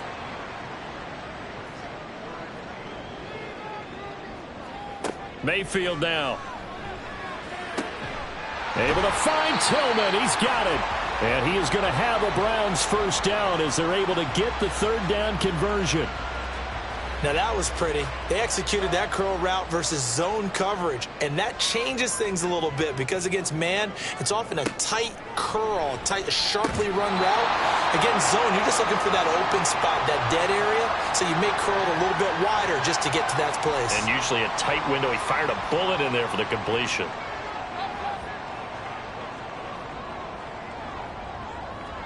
And again, it's Mayfield. Pressure, and he's taken down. A Bear sack. Leonard Floyd, what a season he continues to have. His 15th sack of the campaign. They were able to win last week despite him being sacked 4 times. They might need to tighten the reins a little bit, or this one may not end in another victory. You're right about that. They can't count on just winning the game no matter what happens. They can't let the accumulation of hits and harassment in the pocket get to their quarterback. Got to stop that. Give him clean lanes to throw the football in order to have a better chance to win again this week. Now on 3rd and long, they'll look to throw. Now they go screen. It's complete. Able to slither by. And they will advance this across midfield, but still well shy of a first as he's tackled at the 47. It's a gain of 11, but they're still well short. It's 4th down. Jamie Gillen now on to punt. Tariq Cohen is deep for the Bears. And the win last week punted 4 times as this one's away. And that is much too long. That's into the end zone for a touchback. Chicago works their way back onto the field here for their 2nd drive of the game. They've got some stuff to build on from that last drive because they moved the football, CD, and then they tried to go for it on 4th down, didn't convert, probably left a bitter taste in their mouths. I would say so, and I think that they go out in this series determined for that not to happen again. In fact, they don't even want to get to a 4th down opportunity. They just want to make sure they get it done within the parameters that they've set for themselves. Run their offense, get it into the end zone. Banger. And they're going to get this beyond the 40 before he's taken down. Last play, they got stuffed at the line. Different story here, over 20 yards. But one of the ways the quarterbacks keep all the receivers alive in a play, never lock in on any one guy. Make sure you keep your eyes moving, scan the field. And here he finds the open guy for a nice pickup. Counting down toward the midway point in quarter 1. On 1st down, it's Fields. And that throw behind his man. He missed him. Incomplete. You can look at this Browns defense. They sit at number 20 in the NFL right now against the run. And stopping the run, that's been an issue for them all season long. Aren't you glad that you're not coaching the defense right now? I'm very glad. They said that they've seen it in doses, but very, very small doses. Yeah, you've got to be consistent. It's down in and down out, being able to play it, understand what you have to get done, and finally stop some people, put them on the ground. Work in the middle of the field, and he's got a man complete. And they're going to have another 1st down as he's going to be tackled at the Browns' 31-yard line. They're able to convert on 3rd with a solid gain of 23. You can see the time and effort and thought that they put into their passing game because it was evident right there. It looks like a simple pitch and catch, but you and I both know that they have planned for this and worked hard to make it happen. So a 1st and 10 upcoming from Browns territory now, down at the 31. Now it's Fields off the bootleg. That's going to be knocked away and incomplete. They had their backs up against the wall a little bit, and they come through by forcing an incompletion. Now they've got to continue to ratchet up the intensity a couple of more times and get off the field before giving up any more yardage. And finally, down he goes as they work it inside the 10 to the 7. Call that a very strong gain of 24.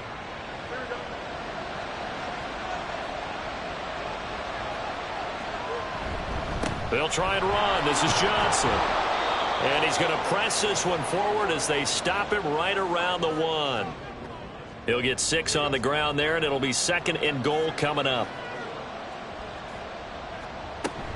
Johnson again. And he's into the end zone. Touchdown, Bears. A great play there. His third rushing touchdown on the year. And the Bears will jump on top with the game's first score here this afternoon. Well, nothing fancy there, Charles. You had 3 tight ends on the field. They were going to run the football. The defense knew it, but the defense couldn't stop them.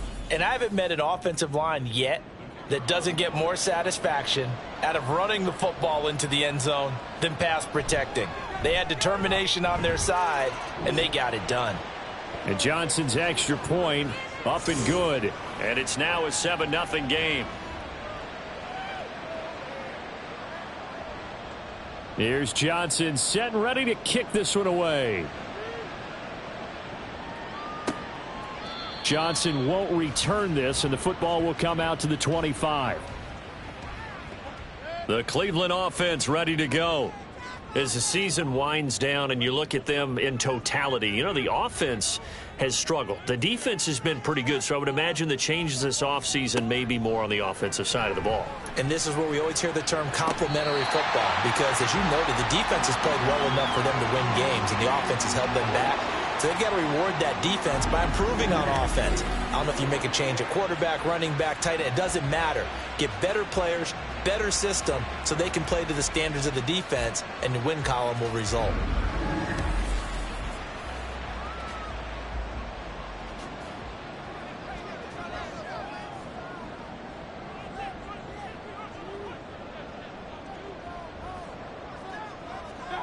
Mayfield now from the 50. That's into the hands of Donovan Peoples-Jones. And they'll get him down as he's inside the 40. 11 yards for number 11. Back-to-back good plays have him on the move on first down. To throw, Mayfield. That's complete to Peoples-Jones. He's going to go out of bounds, but he takes this one down just shy of the 20. He's been a one-man wrecking crew these last couple of plays. This time 18 more and a first down. Mayfield with it once more. Throw complete to Bell. And this one goes nowhere. Losing yardage back at the 22. He was unable to shake free there, and they'll cover him for a loss of a yard.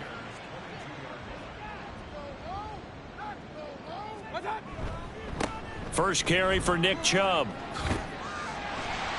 Shreds him with a stiff arm. And he'll be out of bounds about a half to a full yard shy of the 5. Mark that as a gain of 16 to set him up first and goal. The first drive this unit had, they punted. This drive much more polished, just looking crisper, aren't they, moving the ball? Maybe the first drive was a little bit of a wake-up call. Probably a little bit angry that they had to punt the ball away the first time they had it. Got motivated, got to the sideline, said, okay, let's not let that happen here as we take over again. It'll go as a loss on the play. Not what you need down here. It's going to be second and goal. Mayfield. And this is caught. For the moment, it's a touchdown, but multiple flags down, so let's sort this out. Pass interference. Defense. So obviously they will decline the penalty there, and the result is 6 points. Gonzalez good on the extra point, and we are tied at 7. So the drive winds up going 75 yards in 7 plays. And it ends with a touchdown for Cleveland. From a couple yards deep, he'll bring it out of the end zone. How did he stay on his feet? And he returns this to the 22. Here's the Chicago offense coming back out onto the field.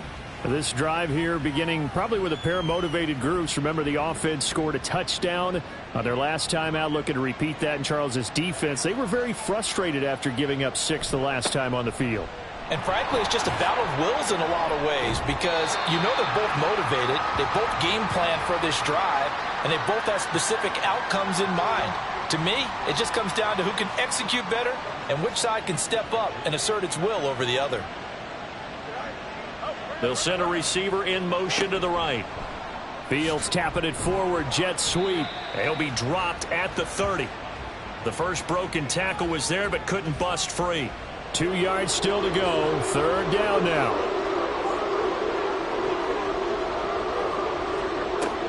They'll try and run for it. Here's Johnson. And this is not going to be enough. Was in search of 2 yards and only got halfway there. Just a 1-yard gain on the play, and that'll mean a call to the punt team as it's 4th down.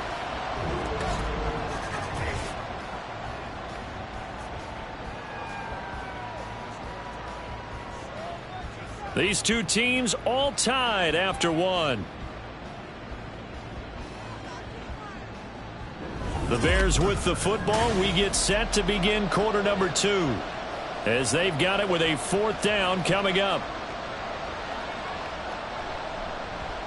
And now the punter, Tress Way, as he sends this one away. Fair catch called for and made right at the 25-yard line. A 40-yard punt, no return, and the Browns will take over 1st and 10. Mayfield going to lead the Browns up now 1st and 10 at their own 25-yard line. They'll try and start this drive in the air. This short pass into the hands of Njoku. He'll be dropped after a gain of about 6 across the 30 to the 31. They'll come up now 2nd and 4 from the 31. Mayfield hands it off to Chubb. And he stopped immediately there. No gain on the play that time, and they'll look to convert on what will be a 3rd and 4. Mayfield looks to throw. Throwing quickly there, but it's incomplete. Like what I see so far out of this defense, because they've been showing their best coverages on 3rd down. So far, only allowed 1 conversion on a handful of attempts. One area of their game plan that they've executed to perfection. And here's Gillen on now to punt as he gets this one away. Here comes Cohen.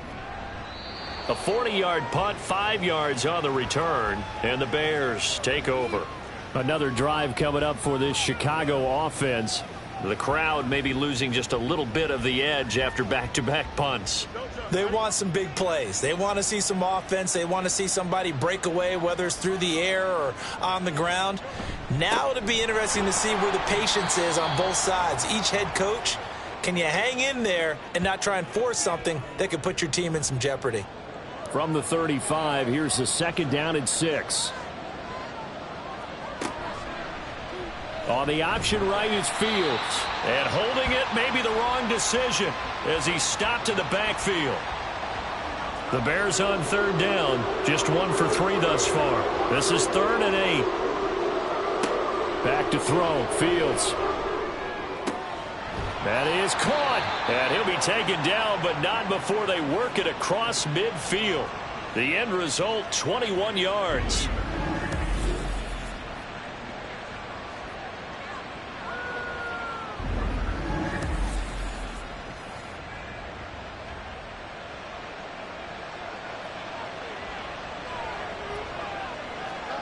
Fields now to throw. And the Browns pressure gets to him that time, and he's going to go down. It was Myles Garrett that time who got in there and brought him down. Got to imagine the pass rush will be equally intense here on 2nd down following the sack. It's 2nd and 18. There's a ball thrown right side and complete. And he's going to be out of bounds, but not before he takes it inside the 40. This is 3rd and 1. Very likely 4-down territory, even if they don't get it, though. And they'll try and run the option to pick it up. Touchdown, Chicago! Justin Fields, 38 yards. And the Bears have taken the lead. So a designed run all the way, and he took it the distance. I don't know that anybody saw that coming. Well, on this play, how about the vision of him, being able to see the open field, make his move, and get there. Oftentimes, defenses have a spy for the quarterback position to try and take care of it. On that play, if they did, it certainly didn't work. Lost. Yeah, there's no doubt.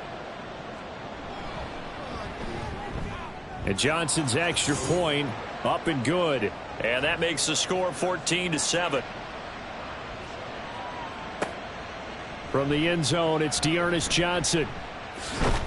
And ultimately cannot get this out to the 25-yard line as he's dropped at the 23.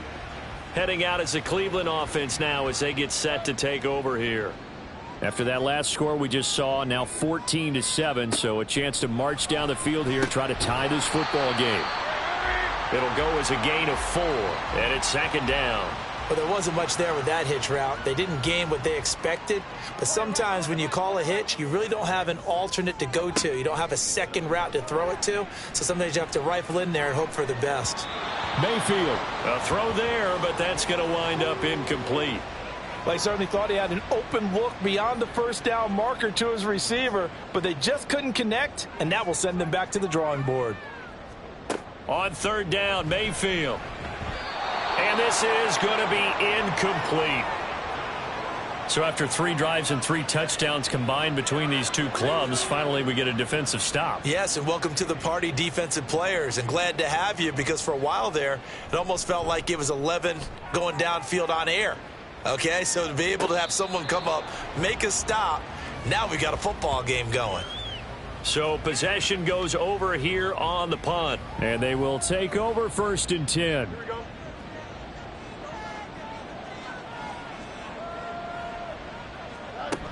They'll start with a give to Cohen. And nothing much materializing there on the first down run. He'll get a couple, and that's it.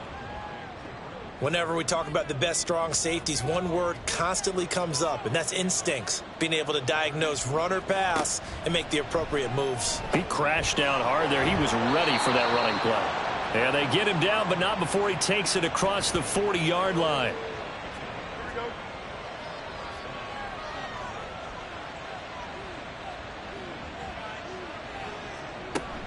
A first down carry here for Johnson. And he is going to be stopped cold behind the line of scrimmage. Officially, it's a 1-yard loss. That's going to bring up second and 11. Sometimes I forget how much information he has to go through before the ball's even snapped. But what a diagnosis right there. Saw the play, shot through the gap like a rocket, ends up spilling it for a loss. They try to throw on second down, but this one is incomplete. A lot of times it's that first read that you have. Maybe you get it in pre-snap, and he locked in on his target, but he was covered quite well, and that one's incomplete. And now the third down throw incomplete as well. That could be the stop this defense needed to get them back on track. They've been pretty well dissected by the offense here in the first half. After that possession, now they know that they can compete with this offense. 44 on his first punt, and this is a good kick as well. We'll call that a 43-yard punt, 2 on the return. And the Browns will take over with a 1st and 10 deep in their own territory. Mayfield going to lead the Browns up now, 1st and 10 at their own 15. They'll come out throwing here to start the drive. This short pass into the hands of Njoku. Will go down as a gain of 6, and it's second down. Nice rhythm throw there on first down. He located his tight end, made a nice easy pitch and catch. Hoping he can break a tackle or two. Wasn't able to do that there, but still good yardage. Now a second down throw for Mayfield. Right back to Njoku. And he'll be out of bounds across the 30-yard line. Catch number 4 for him on the afternoon, and it'll give him a first down. Up the middle, it's Chubb. Found a little room there as he's up to about the 37. It's a 6-yard gain on the ground, and that'll make it 2nd and 4.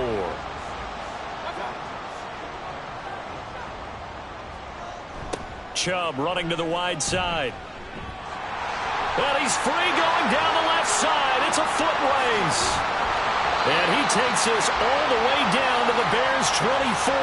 61 yards rushing for him as he has been tough to stop here this first half. Yeah, they really needed to get something going, didn't they? They had punted on the last 2 possessions. The running game starting to come to the front for them, providing a nice pickup there to keep this drive going.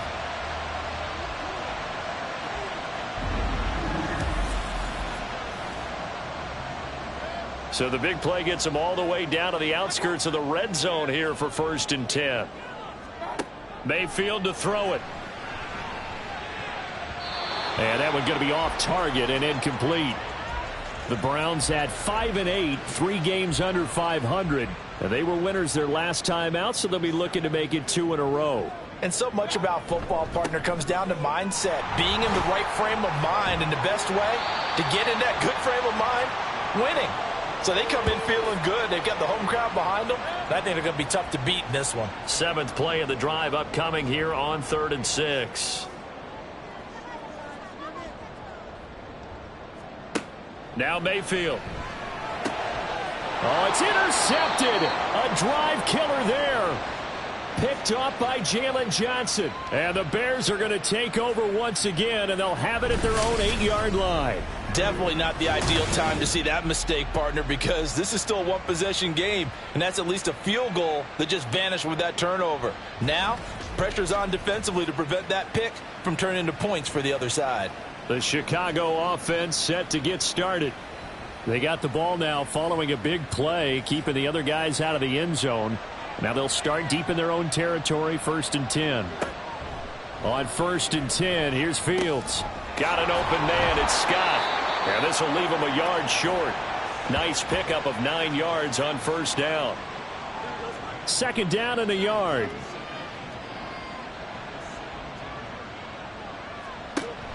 They'll run up the middle with Cohen. And he'll get it up here this time to the 21. They'll get 3 as the drive continues. It's a 1st down.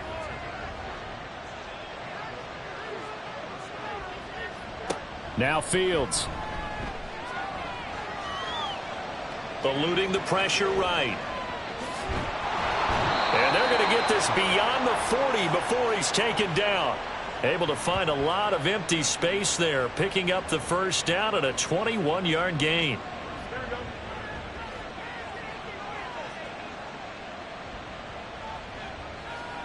To throw is Fields. Over the middle, the tight end Shaheen with it. And he'll be taken down across the 50 at the 45 in enemy territory. So on the other side of the field now, it's 1st and 10 as they've got things rolling on this drive. On the option left is Fields. And shutting him off. Fields hit and the ball is loose. Oh, one of the linebackers has got it. And they take possession of the football and have it at the 36-yard line. And now, meanwhile, after the dust settles on the fumble, we've got an injured player here as well. For the Browns, good starting field position as they have it 1st and 10 at their 36-yard line. Mayfield now after the fumble recovery. Throwing over the middle, and it's incomplete. A 2nd down throw for Mayfield.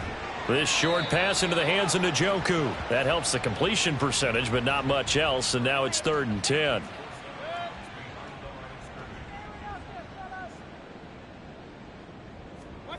Throwing, Mayfield. Able to find the open man. That's complete. And he'll have it past midfield almost to the 40 before being taken down. On 1st and 10, Mayfield. Room to maneuver at the 35. And finally taken down at the 30-yard line. And now timeout is whistled as it appears there's a Brown shaken up on the play. Well, the medical staff is going to come out here and take a look, and we will take a short break. So 1st and 10 now from the 30. Here's Mayfield. And he stopped right at the 25 after a gain of 5. Nothing fancy on 1st down, but a very consistent type of a play. Hit that slant. A lot of people call it an extension of the running game, and it can be if that pass is completed, because you hit a guy on the run like that, you often can go for big yardage. Sets him up nicely for 2nd down, staying ahead of schedule. 7th play of the drive now as they come up on a 3rd and 3.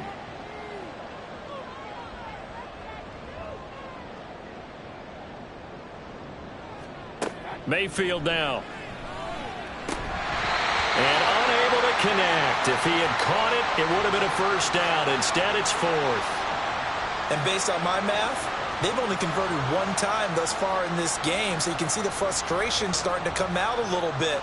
3rd downs, they've been a problem for them all game. They've got to start becoming solutions. So the defense are able to force their first turnover of the game, and then they add on to that by getting the field goal. And you don't just want to take the ball away from your opponent, partner. You want to make them hurt as well. And if you don't score yourself on defense, turn it over to your offense and have them put points on the board. This taken in at the goal line. And he's up past the 20 to the 22-yard line. The Bears going to get one more possession in this first half. And with time quickly fading here in the second quarter, not sure how aggressively, offensively they want to play this. I think we'll find out just how much they trust their guys in this situation if they decide to take a shot.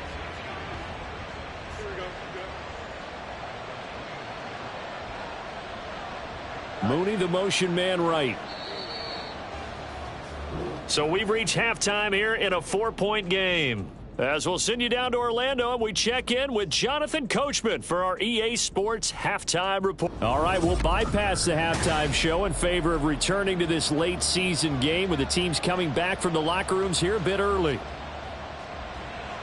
Welcome back. Charles and I settled into the booth, ready for quarter number 3. And only able to get this to the 19, so probably should have opted for the touchback. David Njoku and the rest of the offense heading back out onto the field. You look at the numbers for him, and 1,000 yards obviously well within his sights, barring injury. He will get there. The question, will he get there in this game? Well, he would love to. Duh, right? Of course he would. But, you know, watching him play this year, we often talk about defenses, you know, allocating extra resources to try and stop a guy of his ilk, right? But you know what else kicks in? His pride to say, okay, I don't care how many you throw in my direction, I'm still going to find a way to get open. I will use different moves. I will move against formation. I will come underneath routes and try and run through some people and kind of get natural picks in order to work his way open. He wants to get that 1,000, and he doesn't want any less passes to come to his direction. Now they face a 3rd and 10 after back-to-back incompletions. To throw, Mayfield. Work in the middle of the field, and he's got a man complete. And he is going to have a Browns first down as they're able to get the 3rd down conversion. Well, they certainly had success throughout this contest getting him the ball in the passing game, and there he picks up another first down. Whatever they saw going into this one, they've been able to capitalize on it, and no adjustment has been made to take it away. Mayfield on first down, and his throw's going to be incomplete. That certainly appeared to be a play call where they were just trying to make second down, 2nd and short. I think they thought the coverage was off a little bit more than it was. Nice job there pressing up on it and forcing the incompletion. The handoff to Ford up the middle. And able to get this one across the 45 before he's brought down. A good pickup there for the Browns, 15 yards. The more football I watch, the more I want to check and see if teams are going to panic when they're down on the scoreboard. And this team has shown no signs of doing that. A lot of the time, they come out after the half. Things haven't worked so well in the first go-around. They want to throw the football like crazy. But the way to open up throwing the ball is to run it. And they've run it well here to start the second half. Here's 2nd and 10.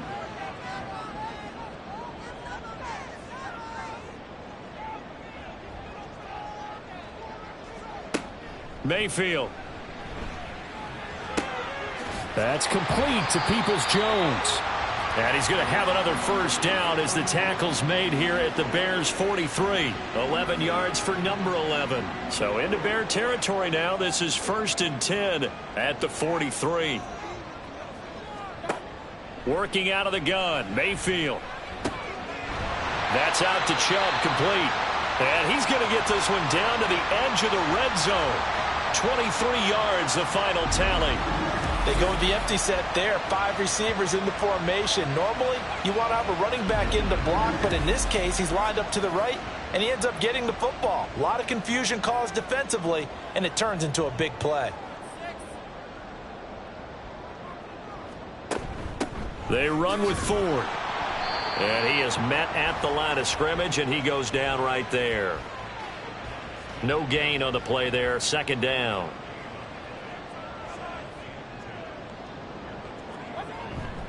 Back to the ground. This time it's Chubb. This will be a 5-yard pickup as they move it from the 20 to the 15. And there we saw one of the downsides of blitzing during a rundown, because sometimes you get out of your gaps. You don't fit the run quite as well because you're headed towards the ball carrier with abandon. Now throwing on third down there, but he cannot connect. Brings up fourth down. Solid coverage by the Bears D. Smart move to throw that one away. You're in field goal range, so you definitely don't want to be loose with the ball. And that's great work by this defense to force a fourth down. Gonzalez's kick is good. And the lead is down to 1 now at 14-13. So they were facing the deficit coming out of the locker room at intermission, and at least they're able to get the field goal to cut into that deficit. Yeah, now your offense feels pretty good about itself, right? A little bit more up to speed coming out of the break. You turn to your defense now and say, hey, we got 3 there. We're chipping into the lead. Can you help us out? Hold them. Let's get the ball back for us. So here are the Bears now as they get set for their first possession of the second half. Fields and the Bears now with a 1st and 10 at their own 26. He'll start with a handoff to Johnson. And he powers his way up past the 30. And hold on here, because on that last run, it looks like we have a player who was shaken up. Hopefully, obviously nothing serious here. Medical staff, though, going to take a peek, and we'll take a break. From the 31, here's 2nd and 5. A run between the tackles with Cohen. 3 yards is half of what they needed. Now can they get the other 3 here on 3rd down? Just not a whole lot of room to operate there on that carry. No, not at all. They did a really nice job staying in their proper places and not allowing any lanes to open up. And he'll be tackled about 2 yards shy of the line to gain. A 1-yard pickup leads to 4th down. He continues to struggle to find a crease to break off a big one and might need to just put that aside and just try and ram his way forward and get what he can. Here's Tressway now as he's on to punt for Chicago. And he'll get this away into the icy winter air. Calls for the fair catch, makes the fair catch just inside the 15-yard line. With the football going back over now to the Cleveland Browns. And they had a long drive last time, but they had to settle for a field goal, and I'm sure that's how it felt to them, settling. They probably should have gotten in the end zone. Yeah, not up. There he goes, left side.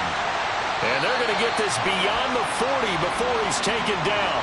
97 yards for him on the ground now as he has been terrific here this afternoon. One play has him up past the 40 already, and another 1st and 10. And again, it's Chubb. They'll get this up to the 47 and brought down there. And that last carry puts him right at 100 yards for the game. So how has he done it? Because he's been patient, followed his blocks, let everything develop, and then burst through for big gains. And he's got it across midfield and into Bear territory.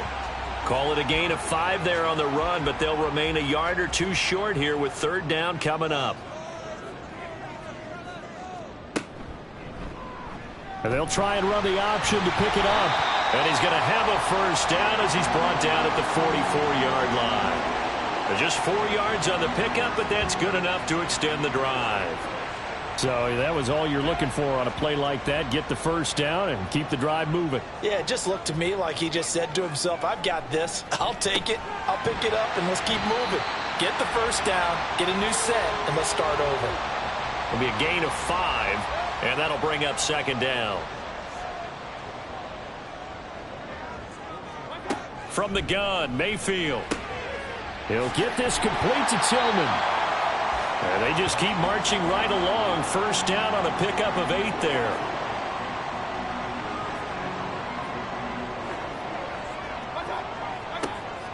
Play action now. Here's Mayfield. He finds his man, complete. That's 4th. The completion, but they go in the wrong direction. A loss of yards, and now they're dealing with a 2nd and long.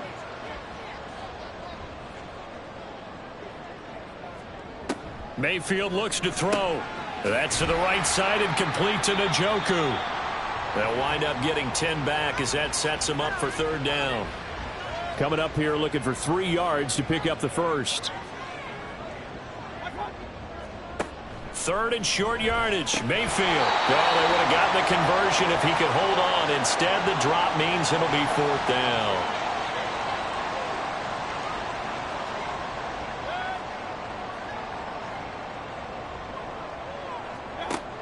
They'll stick with the passing game as he looks to throw. Tries the right side, and he finds Bell. And he'll go out of bounds in the red zone just inside the 20. Well, we kind of looked at each other as they decided to go for it, but in the end, great execution, a 6-yard gain, and it all works out. From the red zone now, Mayfield. And incomplete, a drop there in the middle third of the field. That'll bring up second down.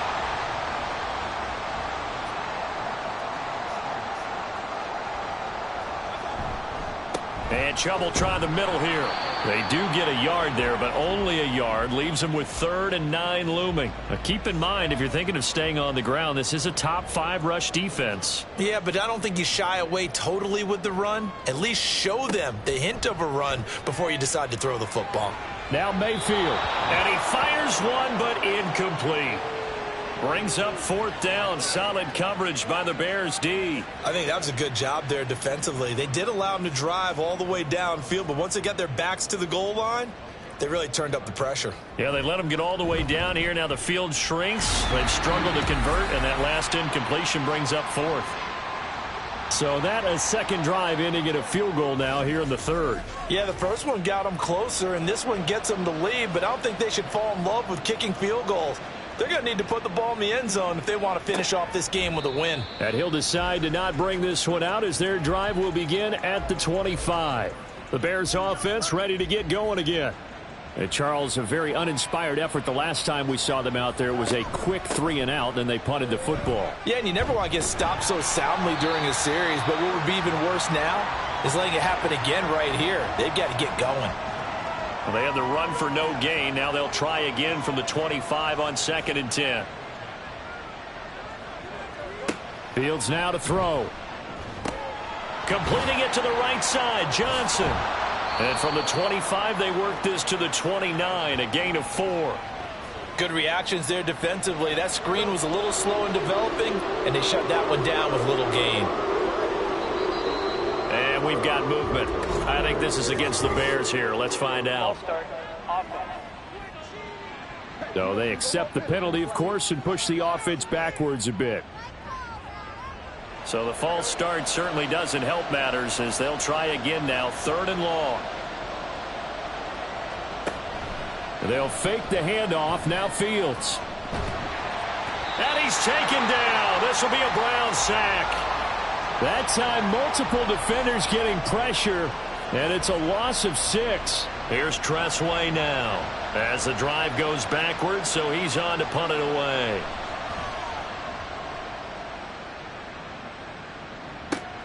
Johnson on the return. They call that a punt of 38 yards officially, and it will be 1st and 10 as they take over. Now Nick Chubb and the Browns get set for their next possession. He's had a good 3rd quarter. He likes whatever adjustments were made at halftime, whether those were team adjustments or just him talking to himself. And whatever that conversation was, it was pretty good because he is running really well here in the 3rd quarter. But I like to think it is a team adjustment. Offensive line, those big escorts of his, they figured out how to block a little bit better, and he's found those holes to run through. He has indeed.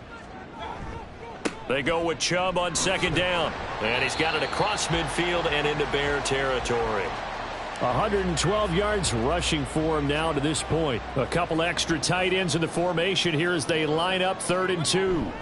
They'll run for it. Here's Chubb. And he'll be tackled about 2 yards shy of the line to gain. A 1-yard pickup leads to 4th down. Only a yard on the pickup there, and it's going to leave them with a 4th down.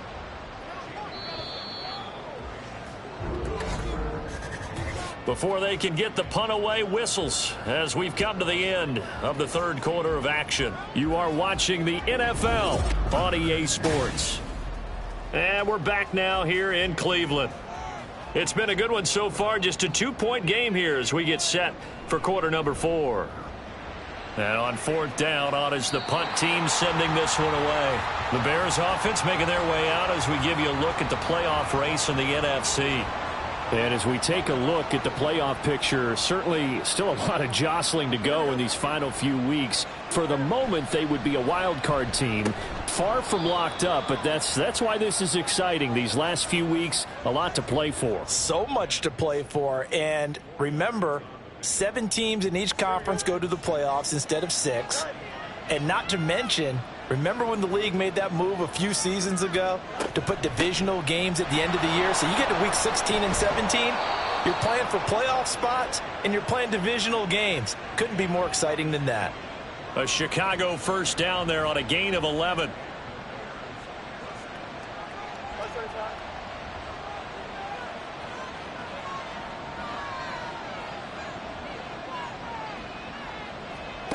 Here's Fields. This ball is caught by Shaheen. And out across midfield down to the 45.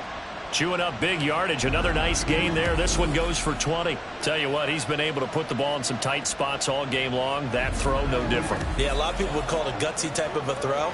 I think he looks at it as, I can do it, so it's not that big of a deal to me, and I'm going to keep firing. A give up the middle to Johnson. And he's going to get a solid gain of 9 before being brought down. Second and right at a yard.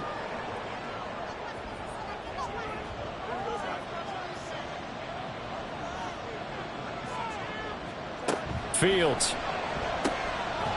Open man here is Scott, complete. And they're going to have another first down as he's going to be tackled at the Browns' 24-yard line.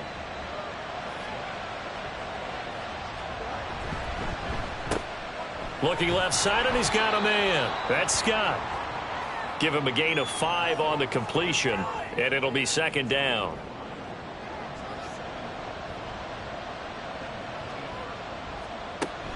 They go back to the ground with Johnson. It'll only be a gain of a yard, and it sets up a third down and 4 now. And this is why aggressive wreaks havoc, because they end up taking their attention to the blitzers, freed up the D lineman to make the play. And he's brought down short. 2 yards there, needed 4.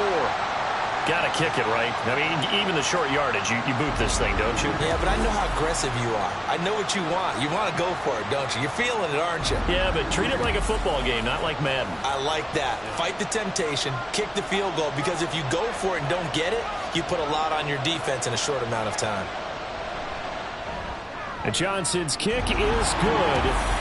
So he's been automatic to this point of the season, and he connects on the field goal there. And what a luxury it is to have a kicker you can depend upon, partner, because he hasn't missed all year long.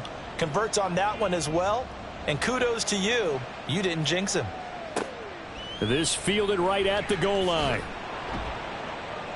And he had no room to run as he's tackled down inside the 20. And now Cleveland geared up to take the field. And now they find themselves trailing following the field goal. Still a good amount of time in this fourth quarter, but this drive very well could determine the outcome of this ball game. Mayfield off the play fake. Bell brings it in across the formation. And they work this well upfield across the 45. That's good for 28 yards. And here we are in the fourth quarter, partner, and watch them drive for what would be a go-ahead touchdown. And you and I both know this is where you need a quarterback who can keep his cool back there. Not just for himself, but to keep the rest of the team relaxed too. A first down throw for Mayfield. And that one drops down, incomplete. Good coverage there, forced the ball free, and it's second down.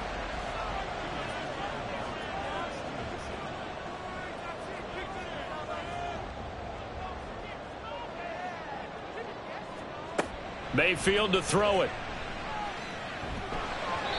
And this throw a bit late as he couldn't reach back for it. I think he could have scanned downfield forever, but there wasn't anything available. Ends up throwing an incompletion, and I think he'll take that. Mayfield with it once more. And he'll go down. The Bears get there for the sack. Leonard Floyd able to get in there for his second sack of the afternoon. A third and long. You knew that he was going to throw it. He just couldn't find anybody to throw it to. Yeah, and it shouldn't have been a surprise, but that was perfect execution of their nickel defense. That fifth defensive back, the extra defender, he really tightened up things downfield in coverage, and they were able to get to him in the pocket. Here's Jamie Gillen now as he's on for the 5th time here today.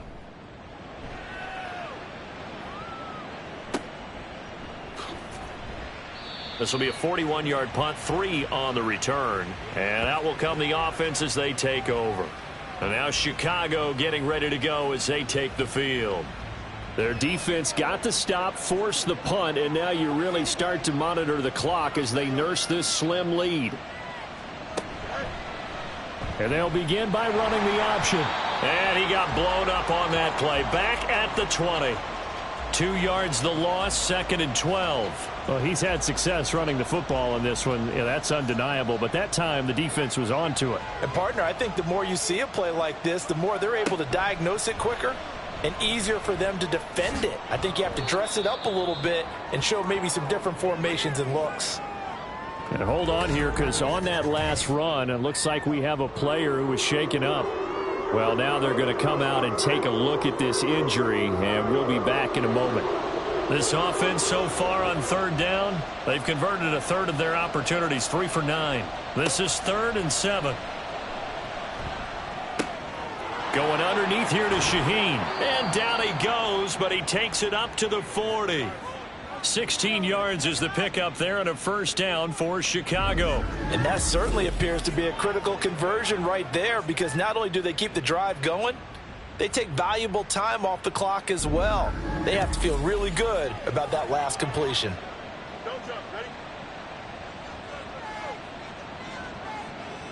Miller, the man in motion. Up the middle, Johnson. And he's going to be hemmed in and brought down right at the line of scrimmage. Officially no gain on the play, and it's 2nd down.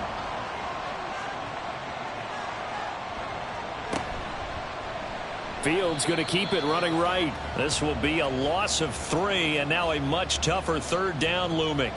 And not an easy spot here. They'll be in search of 13 yards to try to pick up the 1st. Now on 3rd and long, they'll look to throw. Nowhere for Fields to turn, and down he goes. Myles Garrett picks up his 2nd sack of the afternoon. Here's Tressway now as he's on to punt for Chicago.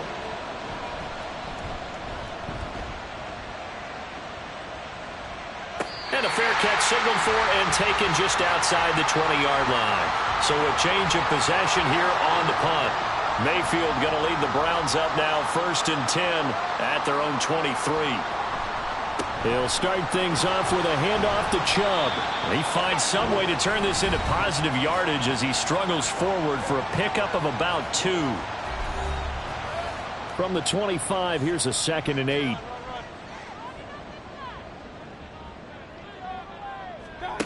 Mayfield now. And that one too far in front. He couldn't reel it in. It's incomplete. He shook his head right when he released that throw. He knew it was going to be a little off target. Yeah, the excitement got him on that one. Wasn't able to control the fact the receiver was open, and it would have been an easy throw. On 3rd down, Mayfield. He's going to get that to his running back out of the backfield. And he takes us beyond the 35 before going out of bounds. That'll move the sticks for the Browns, a gain of 12. I'm not sure that was necessarily a safety valve or a check down throw on 3rd down. Sometimes just try and find the open guy and get him the ball. He did exactly that and found a way to pick up a 1st down.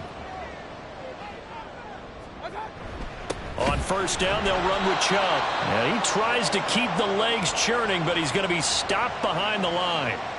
Well, that was one of the few times they've been able to contain him thus far. He's over 100 yards for the game, but he lost a bit off his total on that carry.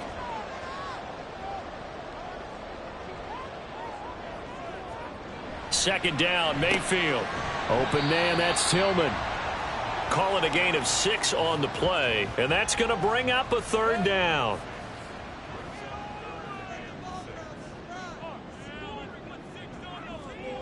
Now Mayfield. Now he'll take a shot for Peoples-Jones. And he bats it away, and it falls down incomplete. And with the struggles they've had putting points on the board, he's the one who's had the breakthrough, trying to find him again for another one to try and add to their total. On 4th down, the punt team is on as this is sent away. And that one hits at the 7, but bounds into the end zone, and that'll be a touchback. The Chicago offense set to get started. A little less than 4 minutes remaining, and the margin for error is small with this slim lead. Operate within your 4-minute offense here, Charles? Definitely. And remember, the 4-minute offense doesn't always correspond to what's up on the clock. What they need to do is play a little bit of keep away right now. Run the clock down. Make sure their opponent doesn't get the ball back. Their dream scenario, get enough first downs and make them eat up their timeouts so the game ends when you're kneeling down with the football. On second down, here's the option. And he's going to get this one across the 30-yard line.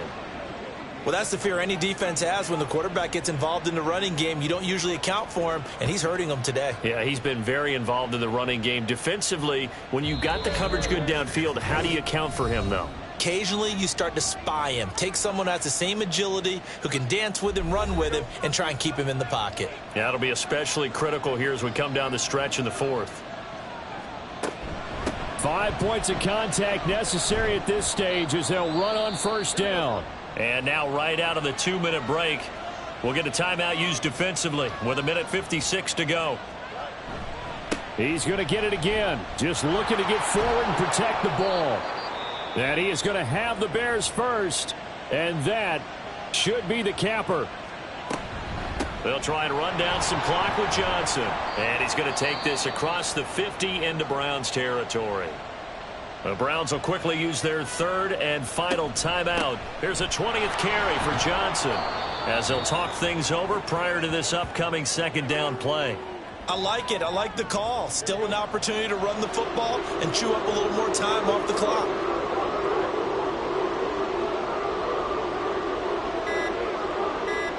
All eyes on Fields.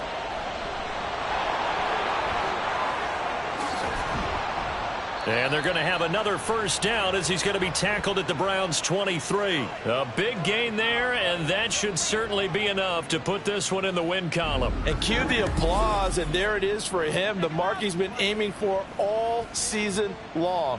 1,000 yards. Just a third quarterback to reach that milestone, joining Lamar Jackson and Michael Vick. That's a season's worth of work and a huge commitment to get him the touches that he needed to make that happen. Congratulations. Fields down to a knee here, and that should just about put a bow on this one. Here we go, son.